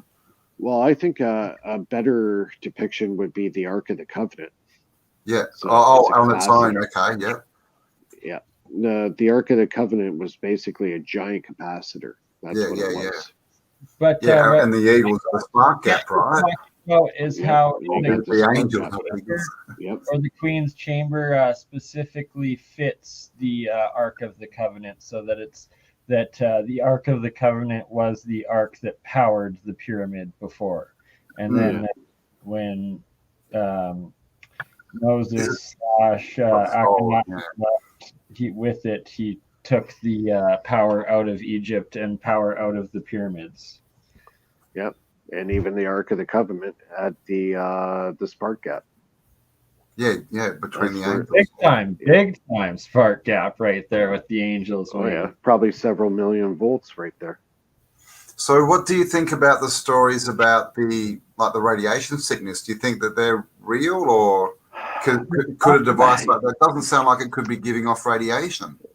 It could, because when you're getting that high potential, now you're getting into gamma, and you're getting into these high end frequencies that it could be almost like getting hit by X-rays. It goes through you. Yeah. Okay. That's why when you go for an X-ray, they always put a lead shield around your neck to protect your thyroid. Mm. Right? You get hit by X-rays on your thyroid, it kills it. That's why they put those heavy leaded plates on you when you get the procedure done, right? But when you're dealing in such a high potential like the Ark of the Covenant was, I wouldn't be surprised. There could be some pretty harmful radiation coming off that. Well, I mean, it would make sense, because when you look at the sarcophagus that was built for it, that was a lot of shielding. It's probably meant to stay in there, not be walked around the desert. Oh yeah, it would kill everything that came in contact with it. Wow. So, and you said the Queen's Chamber, is it, Bernie? I thought it was the King's Chamber, but it's Queen's, is it? The King's. Well, see, sorry, I think it is the King's. Okay. See, I think what they're hiding on the pyramids, from what I gather, is they don't want people to know that there were giant water chambers under the pyramids. And at that time, that area was pretty much, a lot of trees. There was probably a lot of brush, and it was alive, right? It wasn't a desert. It was a rainforest for sure. It could have been a rainforest. So I think all these caverns that were underneath the pyramid held salt water, and every time a lightning strike or radiant energy hit the top of the pyramid, it would travel through the limestone. And they're starting to prove now that high voltage can actually travel through limestone, and all that power was getting transferred underground in a saltwater battery. Yeah. That's a lot like Wardenclyffe, right? The Wardenclyffe Tower, didn't that have water underneath it or something? No, it had very large grounding plates. Oh, okay. It had extremely, this is where we get into the longitudinal waveforms that he was dealing with. You could either send that power through the air, or you could send it through the earth. So Eric Dollard, he has an old radio from, I think, one of the old Navy ones with the tubes, and he hooked up the antenna to one of the grounding plates at Bolinas, which was a massive underground network of grounding plates. And he was able to receive radio signals from 4,000 kilometers away through the ground, not through the air. Wow. Yeah. So, what are your thoughts on the capstone?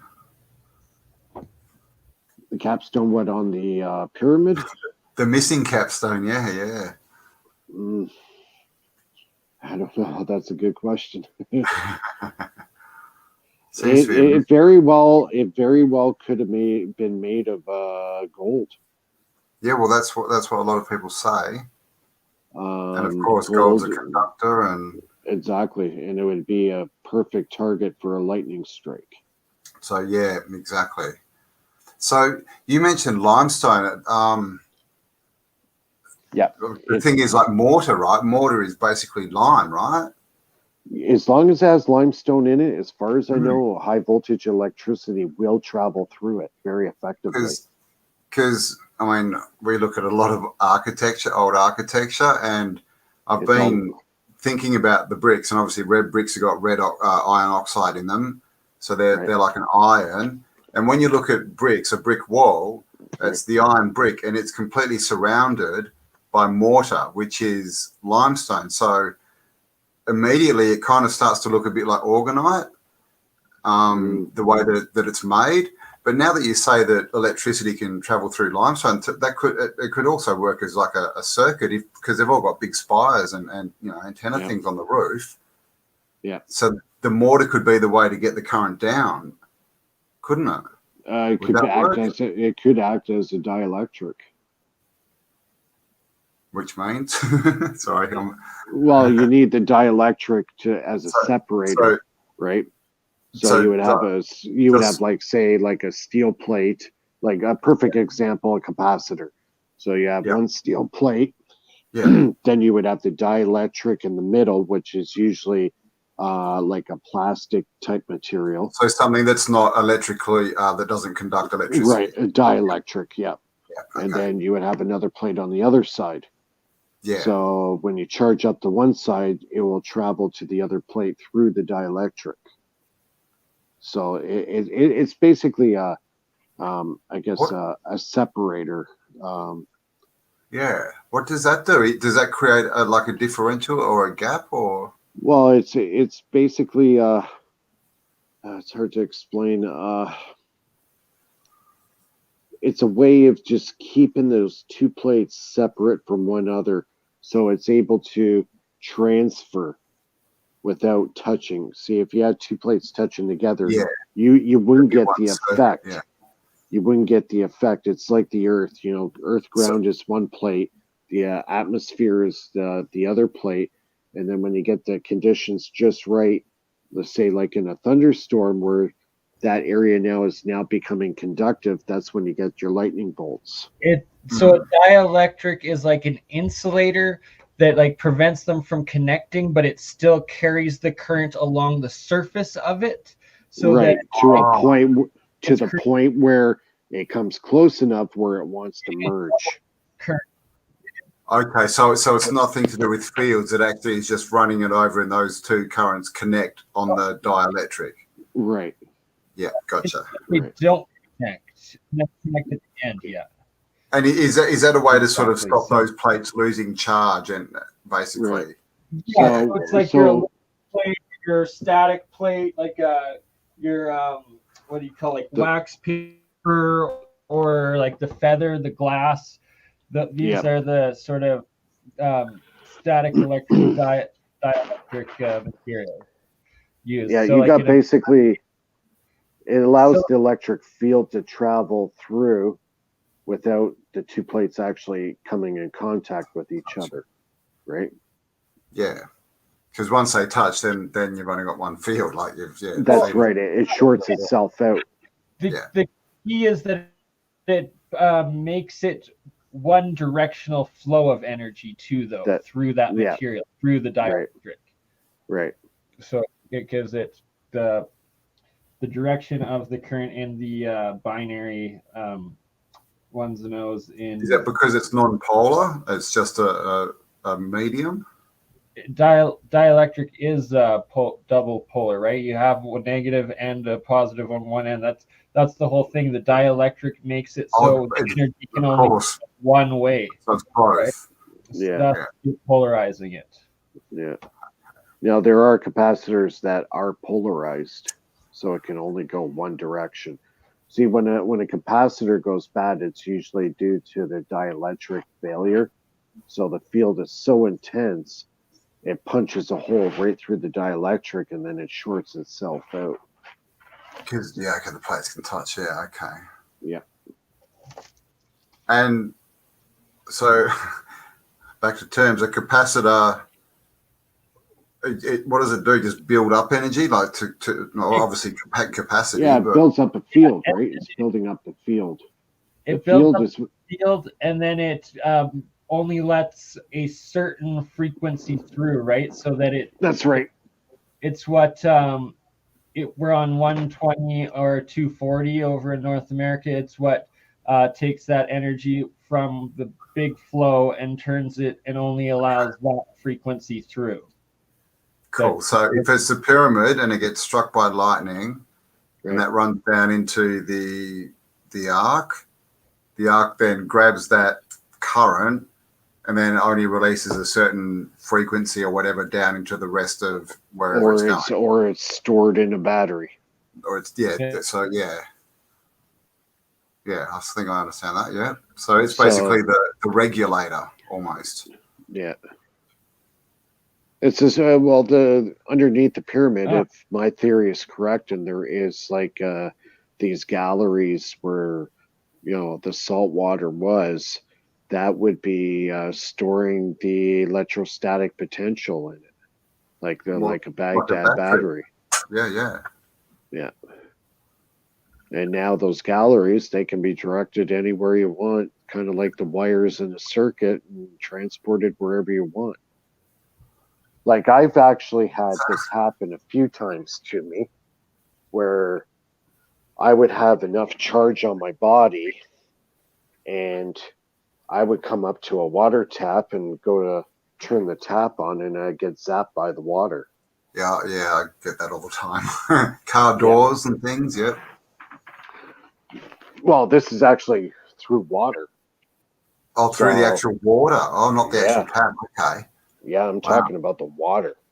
Wow. So water has got capacitance. Yes, it does.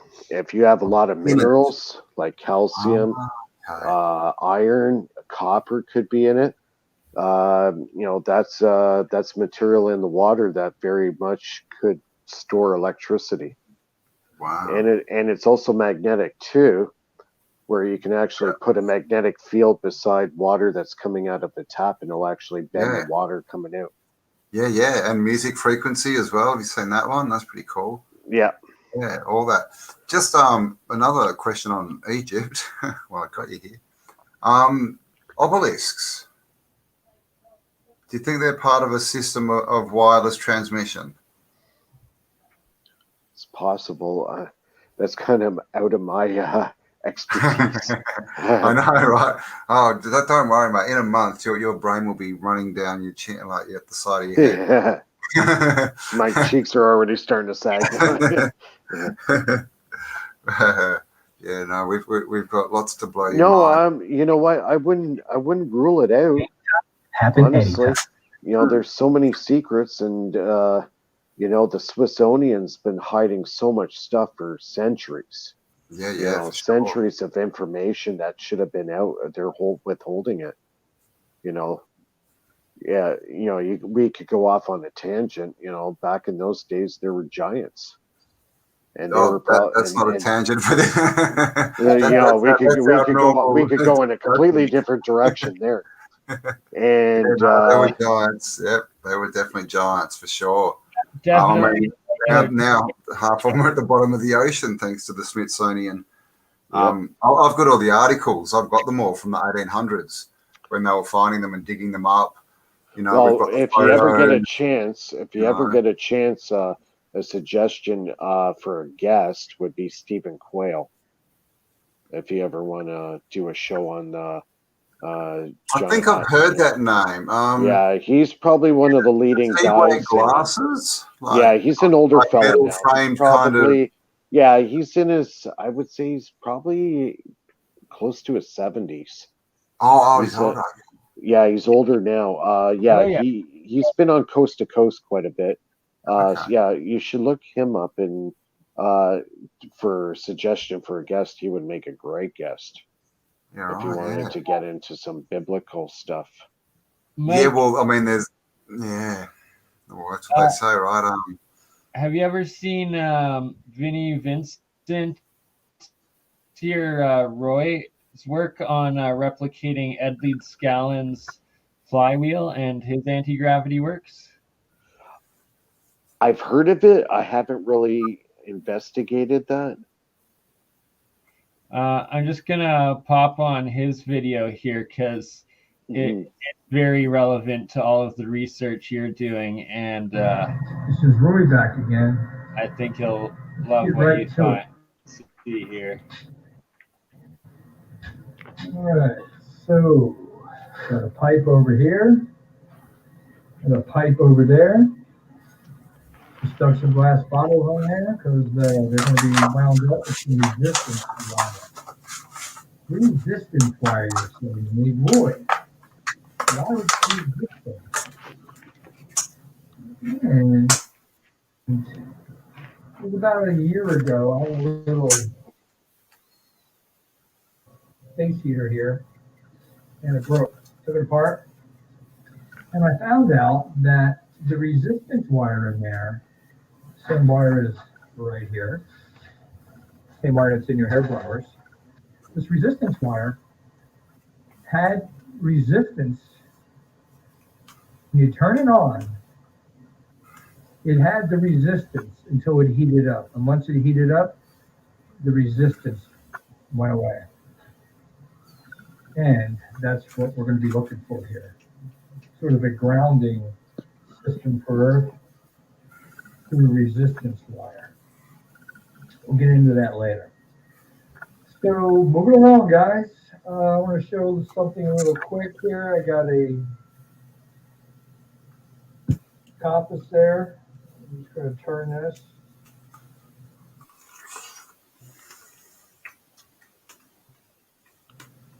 Starts at 2 finish. There's nothing else. They're not hooked up here. So just through a magnet to the iron, we're seeing the pole swap.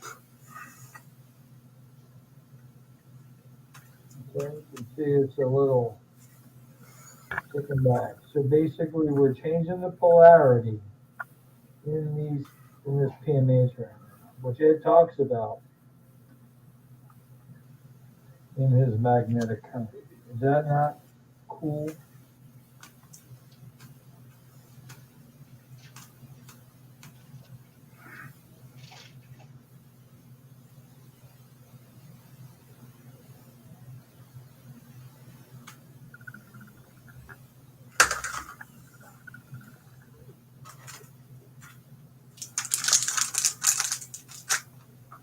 Going to be even cooler is on the pipe. The pipe's just sitting on the ground right now. Okay. I'm going to cut out a square under both of these, and we're going to put a dielectric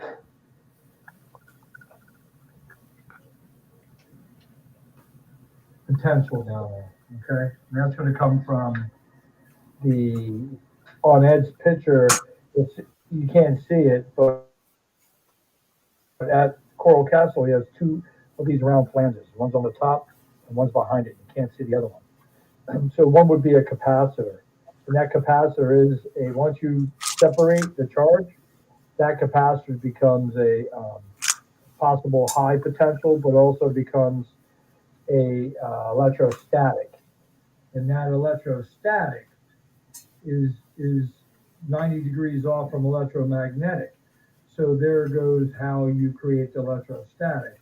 So when the electrostatic is going to go back through this resistance wire, check me out, through the resistance wire down to the ground to the dielectric that's going to be in the ground, not touching the ground, but close in proximity. We're going to have a sleeve that goes around to the ground, okay?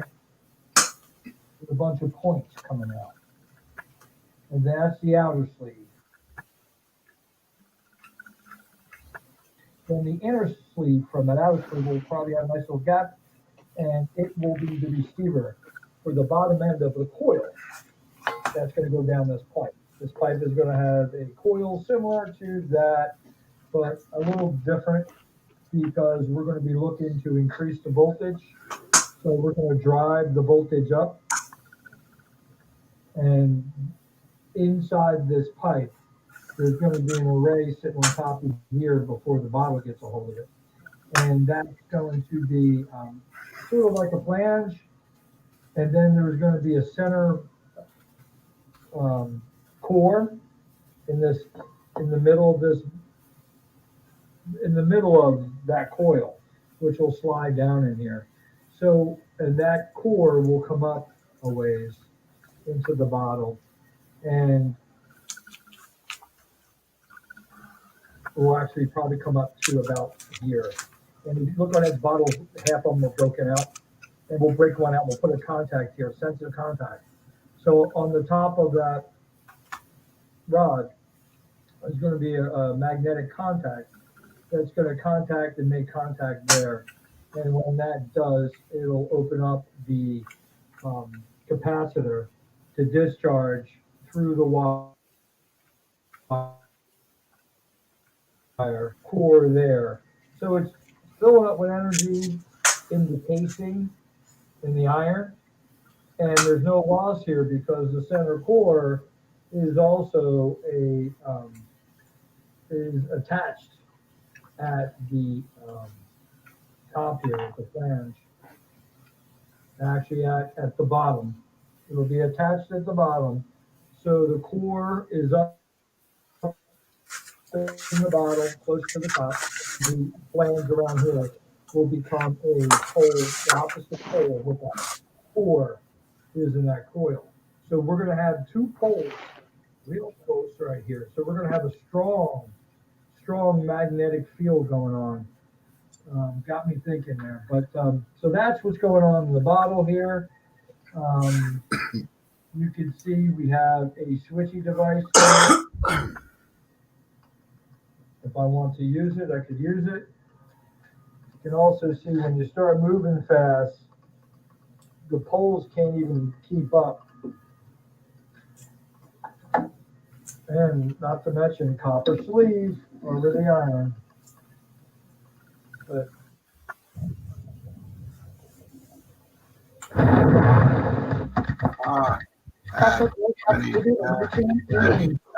Bernie. When you're not moving. Bernie. That's okay. Oh, there we go. yeah, smooth. And you can see the needle's not even moving because the poles are changing so fast in here, the compass can't even keep up with it. Same thing happens with the signal right there.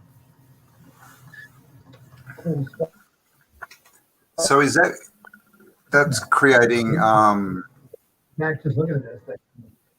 oh god. That's electromagnetic field. That's different. Is that creating the on off? Yeah, it's like a switch. Yeah, switching. Yeah. Watch. But it's a electromagnetic field. Yeah. So can you draw current from that? You can draw from that, but it's always a losing battle. Second you deal with electromagnetic field, it's always a losing battle. But if you're extracting from a static field, it isn't. And the dielectric system is similar to the dielectric up top. So what's the practical use of but that bottle is the resistance of this? Is it levitation or something? Because obviously it's from Coral Castle. I haven't really seen this, so okay. This is something new to me.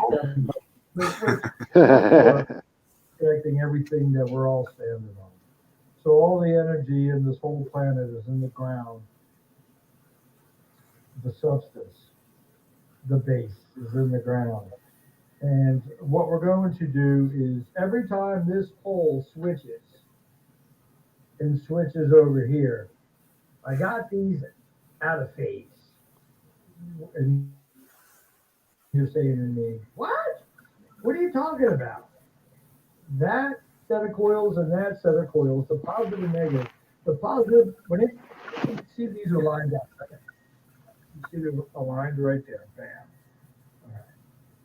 So if this is positive, that's negative. If this is positive, that's negative. So these are going to be out of phase. So when one's hitting positive on that side and feeding, there's going to be a capacitor on this here next to the bottom, and be a capacitor here next to the bottom. Now hear me out. Now the capacitor obviously is going to be like a dipole capacitor, to where you have to have a plate of a charge. So if I have a plate of a charge that's up here and a plate of a charge that's down there,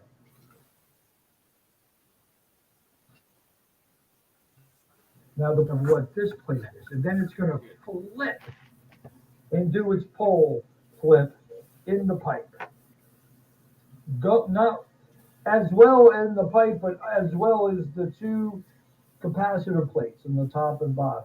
Same thing over here, but out of phase. So when this bottom here is positive, this bottom here is negative. So there's going to be an automatic.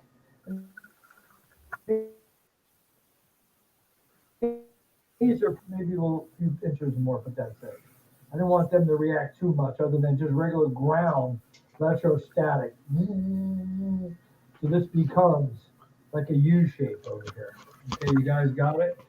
And the inductive part is what's going to happen down here electrostatically, which is what the ground will give up energy out of itself. Mother Nature shows us in electrostatic. So when this side is banging positive, that side's banging negative. When that side's banging negative, that side's positive. That side's negative and that side's positive. So it's just like dipole. That's what I'm saying. You gotta, Ed says you gotta send it somewhere. We're sending it somewhere. We're gonna send this son of a bitch from the ground. We're gonna pull energy from the ground, and we're gonna send this stuff up here. And this is the signal generator. And I'm gonna give him more crazy with you guys. We're gonna get into how to try it. And basically, you're gonna screw your mind up once I get all this set up, and then you got to see the 100% conservation that's in that pipe and that pipe on the energy that goes in that pipe will be the same energy that comes out of the opposite side of, because what's going to happen is just because these are magnetized, the wheel is going to turn to this on its own. The wheel is not going to have any lens along here. There's no lens along that's going to happen, but the wheel is going to be turning. As the wheel's turning, it's basically a signal generator at that point. But the interesting thing is when it comes in with the tripods, is that if you read deep into Ed's work and then you read into electrostatics, you'll see that the ground is all like a cloud coming over the ground.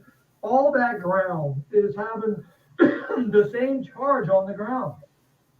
The same charge.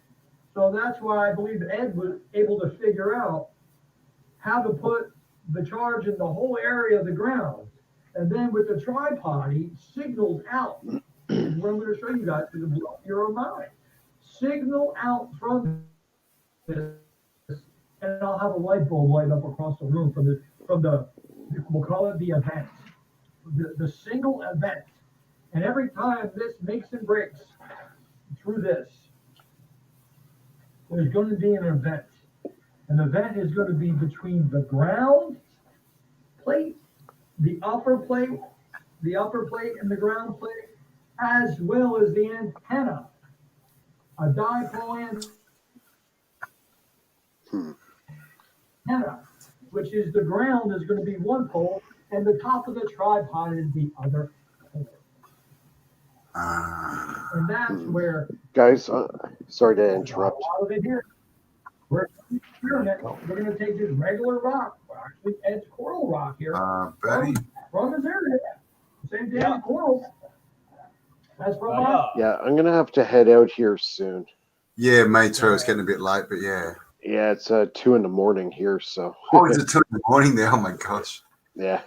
So just quickly, what he was saying there was he was charging the ground, his theory was that Ed was putting the electricity into the ground and then using the tripod as the polarity to draw current out again. Is that right? Yeah, it's drawing the power from the earth. Dielectric, essentially. Wow. Because and so in that way, if he could charge the ground and then oppositely charge a rock, would that make it levitate? Yeah, exactly what he's going to show coming up in this, and he does do it. And there's the differential, and this is how the ancients did it and how the churches do it.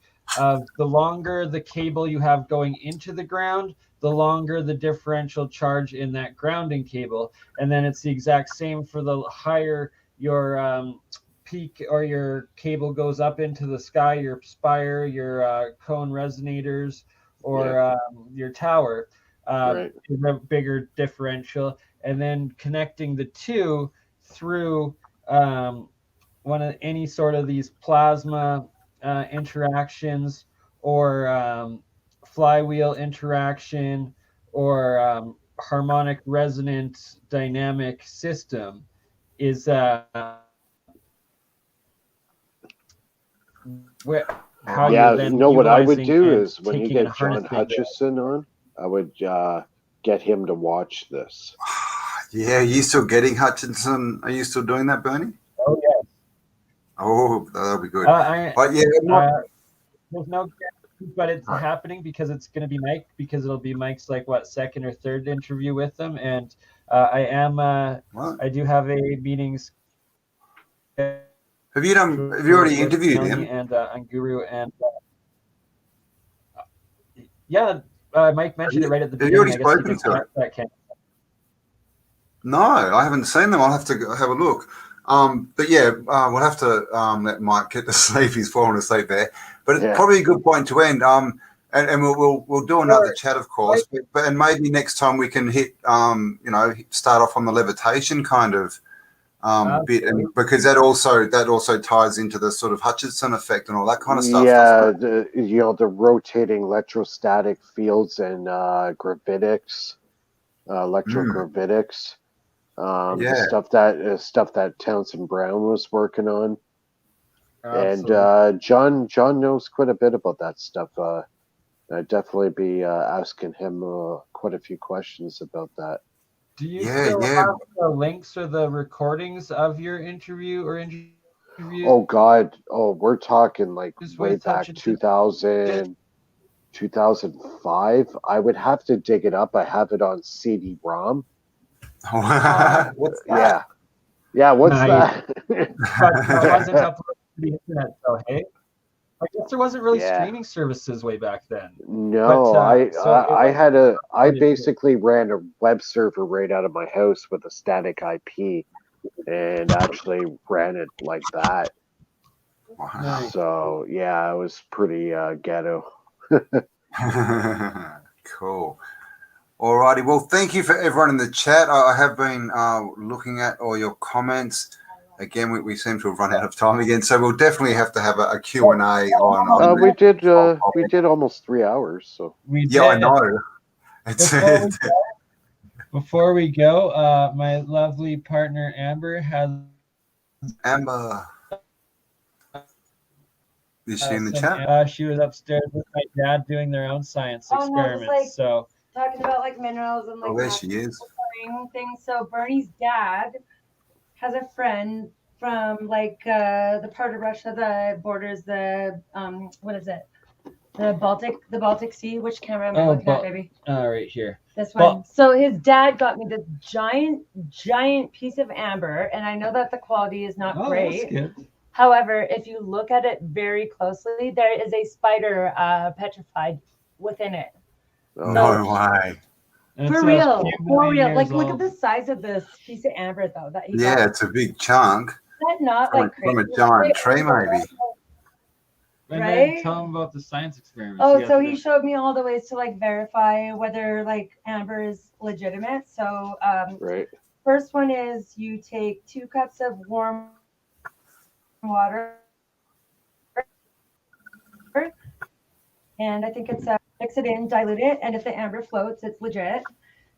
Then another trick is if you rub one of the exposed sides, not the polished side, but if you I don't know why I put it back in here, but this piece you can see broke off, so it's this part is polished, but this part is just broken right from the actual gem.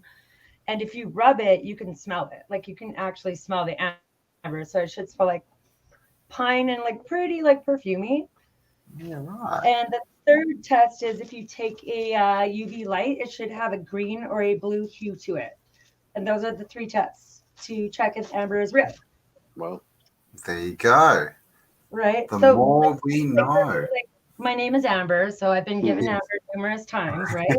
But yes, definitely this is the biggest piece. And I will it's huge. get Bernie to take an actual, like, really, really good photo because there is a small spider petrified in it. That's you can could see be it. You see the body, prehistoric. the head, and the legs. An It's ancient crazy. dinosaur. Yeah. Dino spider. For you guys, because I'm sure you It's super appreciate cool. all the things that are natural. And Yes, we do. Thank you, Amber. also, one more thing that we did, another test, is if you rub it on cotton or cloth, it should move wood or feathers. So I put my it's a dielectric. It's a dielectric. Oh, exactly. Yeah. But it's moving it anti-gravitic, essentially, right? The force. Well, it's actually created an electrostatic field around it. It's actually holding static electricity. But it's field on field movement, right? That's what I'm saying. Yeah. That's essentially anti-gravitic. Is that piezoelectric or is it? Principles. So when he went to go bring it to Bernie, I was like so jealous. I was like, oh, and then he was like, no, this is for you. I was like, give it to me now. Yes, it is. Gotta go. Mine, my precious. Bernie kept on your live stream. Good day. It's with your dad. Thank you, Teacher Amber. I'm not a teacher, but I just wanted to share with you guys because I listen to you all the time. So it's my little tidbit of information to your knowledge. To the Autodidactic. So we know. You just want to get in on the cool kids show. Right? Yes. Self-educated. One love to you guys. See ya. Coolies. All right. Well, yeah. Thanks, everyone. Just before we go, question. Is it not to answer now, but to mull over until the next one is it possible to levitate aeroplanes? I think so. Yeah, if you get the right field going there, they're already doing it.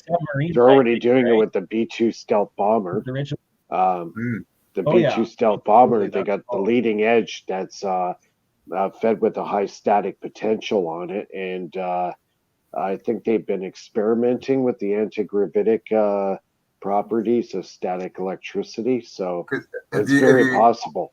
Have you heard about the field issue with planes, Mike?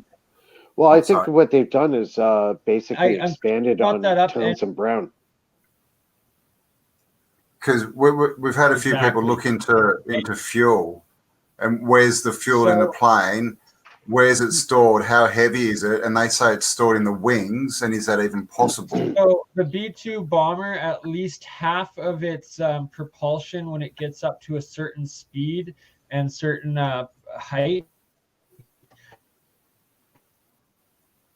it creates a dipole differential in the front of it and the back of it with the plasma field that comes around it. And then the entire wing becomes that dielectric plate, essentially creating the differential between the front and back and through, and it accelerates through. And there's a lot of discussion or debate whether the B-2 is actually a space aircraft and goes all the way up into space and is essentially like one of the TR3Bs, like the first generation or like the second generation, right? Like the B-2, so it'd be like the T2. Yeah, my dog's name. Terminator. T2. So, yeah, my dog was T2 because my first dog was Tito, and my first dog was half Mastiff, half Pit Bull, looked identical to T2, and I was giving him as a pup as a rescue from the reserve. And then he died, and then a year later, after Tito died, T2 was given to me as a 3-month-old pup, again from the reserve where his dad was the Alpha Buddy Baloo, the chief's dog, and is like half English Mastiff again and half like Hound mix. So it's like literally I got the second version of my first dog. So got the upgrade. Yeah. Sarah Connor. Yes. Cool. very lastly, the top right corner there, you're looking at an organite pyramid with some amethyst, copper rocks, and wraps and stuff. The bottle that is like dark purple maroon, that was monoatomic gold and silver mixed with a little bit of my blood and water, and then in the electron one to the right was more monoatomic gold and silver left on longer, and it created that's not drinkable, obviously. You need the clear, don't you? Oh God, no! But it's the fact that there was a large amount on top of okay, I see. Yeah. The water of the amino acid cloud of it, and the monatomic gold and silver did grow into that as well. So it was like a mixture of it. Maybe they're going to grow into little Bermies. Right, so I have that separated. So that's monatomic gold and silver combined with my amino acids. Wow. Oh my God. You lost me. You're going to wake up and there's going to be little gold and silver Bernies running everywhere. Awesome. Essentially, anyways, Mike, we'll fill you on that or look into our previous me and Campbell's like 5 or 6 part series, and you'll see the alchemy I'm doing and the monoatomic, and it's essentially what I have there is what I believe to be the philosopher's stone of monoatomic gold and silver combined, as well as your own body's amino acid / DNA / resonant nanotechnology plasmoid structure. Self-replicating healing medium. Yes. So there you go. And before next chat too, check out some of my videos, Mike, Tartaria, just so that I don't sound so crazy when I talk next time. But yeah, no, thanks for your time, mate. We'll let you go now. We're definitely keeping you up. Thanks, Bernie. Thank you, everyone in chat. Thanks, Amanda, for the Amanda. Thanks, Amber, for the amber. I didn't say that. I know what your name is. I get called Amanda consistently. All right, guys. Take care. Thanks, everyone. Thanks a We'll lot. be back soon. Have an awesome day. Love you all. Yep. Bye. Take care. Bye.